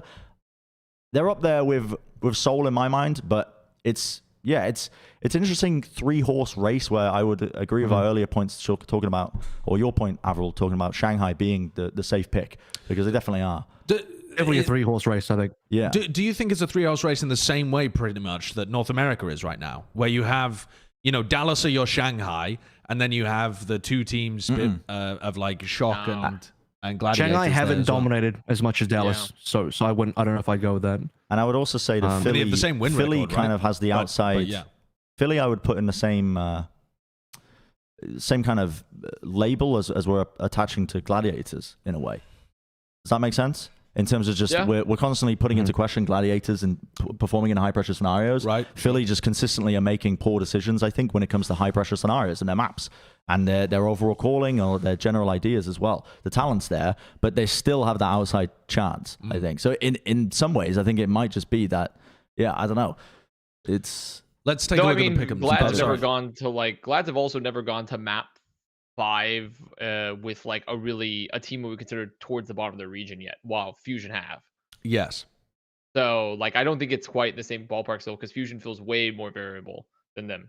But And I also, think Spark bottom actually of- as a second horse feels way different than Shock as a second horse, because they feel way more unique as a team than, like, it depends on who you put second horse, right? Like in A, I put Shock myself, but obviously it depends on what you think. But like Spark have a way different team dynamic especially with their usage of like the Echo currently and the Ash. Like the way that they're playing the game is very, very different to where they feel very different than all the other teams that are currently going to be playing in the playoffs. Like they're very unique in that respect. So let's take a look at the pick'ems then. Let's see whether Jonathan is going to get his wish of Spark being breaded to win a title. The East Kickoff Clash pick'ems. So this bracket, again, is a similar one where you're going to get a lot of repeat matchups, I think. But we'll go through it and we'll just assume that that's the case. So starting things off, you got the Philadelphia Fusion taking on the Hangzhou Spark. It's a game that we saw very recently, actually, with the Spark winning that one fairly easily. Is there some hopium there for the Fusion fans that maybe they like find their peak and win in this game? Can anyone sell me on that, or is it just a repeat of the regular? Spark also had choice, and they chose Fusion for the rematch as well. Yeah, they wanted Fusion for this one. Yeah, there's absolutely a world where Fusion end up correcting some of their mistakes. But honestly, the mistakes that I was seeing, I think, are a little bit harder to fix overnight coming into this. I mean, it's not really overnight; they've got a bit of time, but you just got to favor Hangzhou with the rematch being so recently, right? You just have to. I'm still feeling pretty. I also like Spark as a team overall more than Fusion right now in this meta, because also I feel like Spark, when I look forward to the future, they're doing things that other teams aren't doing, which gives me hope for them to like be flexible and like come up with some different ideas, where some people feel very locked into the rigmarole of like the meta, quote unquote, when like there really isn't like as much of a meta to be that is like concrete currently, and there's a lot of room, especially for your DPS picks, to do interesting things. And like teams haven't really been flexing that, because like everyone generally just falls into a trend. But I like what Spark are doing with the Echo, and I like what they're doing with the Ash. I actually really think that there's a lot of opportunity there for them to be like a huge thorn in people's side as the year goes on, and continue to be really good and unique. So I favor Spark overall, like long term, now that I've seen more and more for them. Okay. So, and Connor, actually, I think one other comp they do well is the Reaper. That's probably one of the most they do. underrated Yeah, they do comps. the Reaper well. Super well on the Reaper as well. Yeah. So yeah. What are we looking at here? Like a 3-1 for the Sparks? Something very similar? I think so. Yeah, 3-1. Sometimes these rematches favor the team that lost, you know? If they can think about how they want to tackle the echo comps, you know, come up with some kind of counter. It wasn't like, yeah, I don't know if it was. I mean, there was some instances of like compositional failure from Fusion in their match, but overall, the big defining factors were just big decision making issues. Sure. Stuff that's more difficult. Stuff that's way harder to fix, I think, in the short term. Seoul, Shanghai. Again, another game that we've seen recently. It was a 3-1 win for the Shanghai Dragons. Can Shanghai keep up this winning streak? Despite the fact that they haven't looked as dominant as the past. Is this just a easy dub again, 3-1? You know what's crazy? Move along? I think Shanghai can totally lose this game, but still make a lower bracket run to the finals. Yeah. Not that the lower bracket's extremely long, because it's only 4 teams. Yeah, There's only 4 teams. I completely agree with you. Yeah, I think... You think Seoul are favored, both of you? Not favored. I think they could lose. Right. And but do you think they it's will? losable for Shanghai. With the way Shanghai are playing right now... Shanghai too clutch, I think. Yeah, they are. So They're too They really clutch. are. I mean, the Kurt spread here of a 3-2 win seems fairly... I mean, that would be on trend for Shanghai. Yeah, this match is going to be Yep. sick, I think. That feels good to me. Okay. That feels better. That feels good because I think it should be even closer than the last time they met, which was 3-1. Right. But I think Shanghai still have that map 5 extra gear. They seem to find an extra gear in map 5. I don't know. Sure. Looking down at the lower bracket there, you've got Philadelphia Fusion playing against the Seoul Dynasty. And... yeah, I mean, these are two teams in a somewhat similar spot, except Philly have taken the Seoul of old, ping-ponging from being a top team to a middling team, whereas Seoul feel more consistent. Yeah. What do you give it to? Seoul absolutely clowned Fusion in their regular season game this past week. Yeah. Now, we can say that Fusion improved, but I think Seoul are just the more mature team, the more experienced team. They're way better at high-pressure scenarios like a tournament like this, elimination game. You got gigantic rookie team on the Fusion that look nervous. They have been nervous. Drop Spaghetti way more. I think Seoul's droppage of Spaghetti was just like, a couple of bits and pieces of the noodles fell on the floor, but the plate's still there, man. Whereas Fusion have just straight the plate's on the ground. It's the very different levels of Spaghetti drops. So I'll give this one to Seoul. I also feel like Seoul, their biggest weakness was definitely the Smurf Zarya situation, and he's looked hugely improved on it, like both like a mechanics level and a coordination level. So now my biggest problem with Seoul has been fixed, and so I feel pretty confident in them to win that match.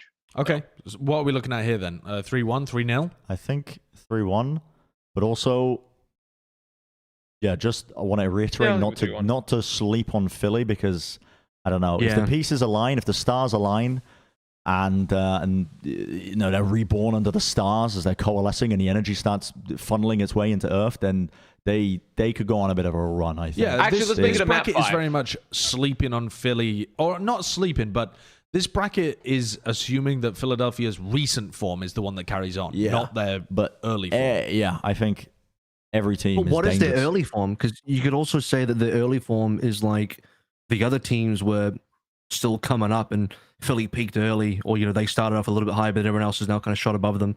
I don't know. Like, I think we are sleeping on Philly a little bit, but I just think the other teams just got so much more experience and they have the same firepower as Philly, but way more veterancy. Okay. Going back up to the upper bracket then. Hangzhou Sparks, Shanghai Dragons is our upper final here. Both of these teams have been performing incredibly well. Is this the point at which Hangzhou fuel the fans with hope? They're able to get the win, although ultimately not the title. But, is there a world where any of you are down to pred against Shanghai at any point in this bracket? That's what this comes down to. Is there any game where you feel Shanghai are favored to lose? Oh, not favored, but that's what the pred is. Yeah, Nope. yeah. No, but I'd take a punt on Hangzhou. Yeah. Yeah. It wouldn't even be a punt. It would be something that I'd be like, man, I could see a world in which they end up doing this. They were the two teams that didn't. Every team had one team that they didn't face, right? Because there's a round robin. Oh no, sorry. They play 6 games, but the 7 teams. Yeah, sorry, you're right. Yeah, I could see Hangzhou taking this just off the back of what we were talking about. It's not just the DPS that makes this team; it's the elevation of them The elevating aspect where they can compete against a team like Shanghai comes from the fact that they have really good ideas and understand what the win cons of their comp and the enemy's comp is, and that's apparent when I see them play. Okay. Shanghai's still favored, but is any? I'll lean Hangzhou for this one. Okay, so I'll put Bren's a point in Hangzhou's camp. Bren's gonna go Spark. Connor, AVRL. I can't in good faith still predict about, like, if Shanghai had if they had lost more games coming into this, the thing is just it's still Shanghai. It's still Shanghai. They got Lip. They got Who Are You. I just can't. Yeah. Can't predict against them. You know? Okay. Hard to Can't do put it. against them. All right. Should we give him a I'm on 3-2 board again? with No. Yeah. Yeah, Honestly, because I think yeah. Shanghai have a history going to map 5s and still winning them. I think that's fair. I Yeah. think every Shanghai game should be a map 5 except for their first. I think every Seoul game should be a map 5. All right, well, let's go down to the lower bracket, in fact, because we need to figure out who else is getting to the grand finals. If it was Seoul playing against Spark, I feel like all of these Seoul games, when they play against Fusion, play against Spark, these are so close. Like, these games should be incredibly good in APAC. I think Spark can beat Dynasty. This is a very winnable game for Spark. It is, yeah. Then Dynasty. I don't believe in Seoul to clutch, so I think they lose. It's not even that. I mean, if Prophet is continuing his form from the most recent match, Playoff P. fucking playoff Prophet. The synergy with Smurf when they play Winston comms is unbelievable. And Smurf actually, I think, when he's been playing the Zarya comms as well every now and then, has been subtly. He's had moments where it's like, ooh, okay. I mean, was it? I think it was Smurf who did the line of sight bubble block of a beat to kill Yes, that was on Zarya. That was Smurf on Zarya, actually. That's Smurf on Zarya. Like, he has, like, outplay potential as well. He's thinking about the game really intelligently. If it was a role. Zarya mirror, who wins this game? If it's just, Banar is in full time, there's no alteration of that, and Smurf is playing Zarya, who do you give it to? Up until, like, this past week, I would have definitely said Spark, but Zarya actually I think Alpha E's Reaper, and that duo is better. Yeah, I'm gonna trust in Spark when it's a full Zarya mirror more, just because I think they're gonna have probably a better understanding of the comp. But Okay, Yeah, that was I just would a hypothetical, promise though. you- It's, I would it's probably not promise you going to be a it's full not a Zarya Zarya mirror. No, I promise you Smurf will be rolling plenty of Winston. yeah, Yeah, no, Absolutely. for sure. Yeah, but I'm sure at some point, I mean, with a map pick kind of system, there's going to be times where that might be a necessity for them. It could be a small part of the game. I think Seoul win all the Winston matchups. I don't think Gushui will beat Seoul here, but I think Brennon has a reasonable chance. I think Alpha Yi's hero pool gives him a good edge, because I think everything he's shown on top of the Genji, Echo, Reaper, and also his Tracer has been so damn good that they are capable of showing enough looks, despite Gushui probably not being as good as Smurf. It's just actually, to me, one of the defining factors might just be that Shy has had a slightly better season than Fitz so far. Maybe it's because Fitz has had some clown moments because he's been, I don't know whether this is some Poby tobacco going on, but he's been on the Sombra a couple times, and I don't know who's making Fitz play that, but and not in good moments where we can justify a Sombra, like completely unjustifiable moments. I like to believe that doesn't happen anymore for Seoul, but yeah, I don't know. I think I kind of agree. I don't know. Bren, did you say that you don't believe Seoul to clutch out? Was that Connor that said that? I said Yeah, I don't believe Seoul can clutch. I think the more I think about that, the more I'm like, maybe Spark will be the ones that win those hyper important moments instead. I'm starting to lean that way. Okay, so It's me. This is a cider. Hangzhou. I'll go with Hangzhou, I think. Okay, so Still. another 3-2. Are we're just spreading the 3-2 bangers left, right, and center. Oh god. I mean, they really should be though. Like honestly, they should be fucking bangers. They should be. Yeah. All these teams are close. There is Yeah, more these teams reason to are- believe yes. these can be bangers than some of the teams in A, because we just have less data and like more like gaps between their play. So Yep. All right, so this would be a repeat of the upper final. Dragons, Spark. We've predicted Dragons taking it in 5. Does the Spark win their title?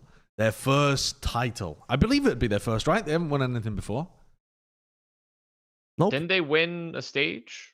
No, was their Guangzhou. inaugural season was really good, but that was just their finish. I Yeah. don't think they won anything. I think they finished in 4th place. They In did really 28 well. or on They did 2019. well in Never won. stage 3 of 2019 as well, but they never finished, like, they never won it. Oh yeah, you're right. Yeah, I'm It's consistently remembering. good. I think you got to go Shanghai. But I hope it goes to 7. I'm still going Shanghai. I'm still going Shanghai as well. But does it go to 7? I hope it goes to 7. You guys are just literally spread the team and then make it go all the way. Yeah. That's the. It feels like the coward's way out. No. But the thing is, my there's no God. other. But what evidence do you have to like suggest otherwise, right? No, You just there's don't have no any other- evidence. Yeah, I there's mean, none. obviously, Yeah. not all of these games are going to go to the final map, but some of them will, and it feels like they fuck it, should because the 4-2. teams are close. 4-2 then. Yeah, let's do a 4-2 to 4-2 for who? for Shanghai. Shanghai? I think, Shanghai. right? Yeah. I think Shanghai still. Let's do we're going against the Okay, I grain mean, fuck here. it. Sure, why not? Fuck it. I've I just don't bullied care. you into Sure, making a why pred not? that also has as much evidence for it, which is none. I mean, at the end of the day, though, this bracket has just come down to, like, the thing you can crystallize from this is that the Dragons are still the favorites until proven otherwise. Like, this bracket is actually an opportunity, I feel, for Spark or for Soul or Philly or whoever to prove that they are capable to defeat Shanghai Dragons in a close game, in a big game, in something like that. And until that's proven, it feels like people just can't bet against them because Dragons have just showcased an ability to win so much more than any of these other teams. Yeah, I agree. Good point, Josh. Well, I mean, Well done. it's a fun narrative to follow, right? Like, can Shanghai lose? Can these other teams win? All right, let's get to our most important segment of the week, all right? And listen, it's not mine. It's mine. What is it? Wait, taking I'm going to control put out a piece of information really quick before you make this. Oh, Apparently Dia, who just won his first match in the Overwatch League Here in we like go. 4 years, his girlfriend just accepted his proposal too, so he's about to get married as well after that win. He gets a win and gets engaged. wow. So he is actually. That's very I'm hoping this was a interesting. long time Friend's like weakness. GF for him Friend's as well, weakness. and so she wouldn't marry him until he won. No, listen. If I Ain't man a loser. That's interesting news because if I Hold miss out hold on Bren's Player of the Week for getting married, and you give it to someone that just What got do you mean? engaged, Did you watch previous weeks? Yeah, No, he can't give it. He can't give it to you anyways. exactly. Like, he's Yeah, not I gonna know. get it. You had a Yeah, whole, yeah, yeah, you had a whole yeah. fucking That's what I spiel mean. about So- how the fact that being engaged, being married doesn't count towards anything. Exactly. No, not that it doesn't count. That I already gave out the award to Exactly. everybody who will get married. So you've already has given been it to married, Dia. Is married. So I've already given it to Dia, and that's why Dia is going to be one of our many repeated Player of the Week winners. He's up there with the scientific community. Dia is going to win it again. He got his first win. I think it was over 1,600 days. Yeah. Unbelievable. He got his first win. He was so fucking happy. The interview was so wholesome. Yeah. I was watching it. He was just, I mean, he was a loss for words. He got his first win, and he's getting engaged as well. So, I mean, he gets the prior award from a couple of weeks ago, a couple of months ago, whenever it was. I don't know. I've lost track of it. But it has to go to Dia. It has to go to Dia. And so many people reached out to me when it happened. And honestly, I was kind of surprised that he hadn't won beforehand. He apparently he played a map. I think it was of like Anubis or something. Yeah, they they drew, but the team won the series. But I don't know whether that really counts. Like he wasn't a starting player for the majority of it. Yeah. So it goes to Dia. Congratulations. I mean, I'm not going to congratulate you on the engagement, even though I should, because you've already won the prior award from the engagement. Those but are the congratulations on getting your first win and winning Player of the Week this week. That's what I'm going to congratulate you on. I don't want to blow up his ego a little bit. So just got to keep it subdued. But that's the Player of the Week. Very we go. good. That's Very fair. good. Could you stop playing the drum? I mean, all of that is going to be coming through the microphone. I didn't think. I just played a just tune. start whacking on the mic. And then I just heard Kurt groan, and I realized, that's just going through into the mics. That's just awful to listen to. All right. Well, coming up next is the kickoff clash. And listen, some people will be co-streaming it. That'll be pretty cool. They are doing the proper... Connor, are you doing the proper co-stream for the kickoff clash? No, can't be asked. Can't be asked. Can't be asked. All right. Well, you can catch Connor on Twitch doing the co-stream Yeah. with no visuals. Frankly, I just can't. I don't want to be tamed either. I'm like a wild stallion. I just want to roam free. So I just want to do my other, whatever I want. You want to sit in your virtual studio and have 4 other people in Discord talking about Promogus Yeah. and whatever else. Well, that sounds pretty good. And if you see a guy in a cowboy hat fucking wankered at the Dallas Fuel crowd. It's probably him. It's not me. It's not me. It's not me. It's probably not me. Bren, so go and say hello. No. In the meantime, you can follow our Twitter. You can subscribe to the channel. Consider becoming a member. Ooh, very fancy, very lovely. Thank you. I appreciate everybody that became a member on this episode as well. Thank you for your support. Keeps the wheels on the bus. And we'll see you next time. Bye-bye. Bye-bye.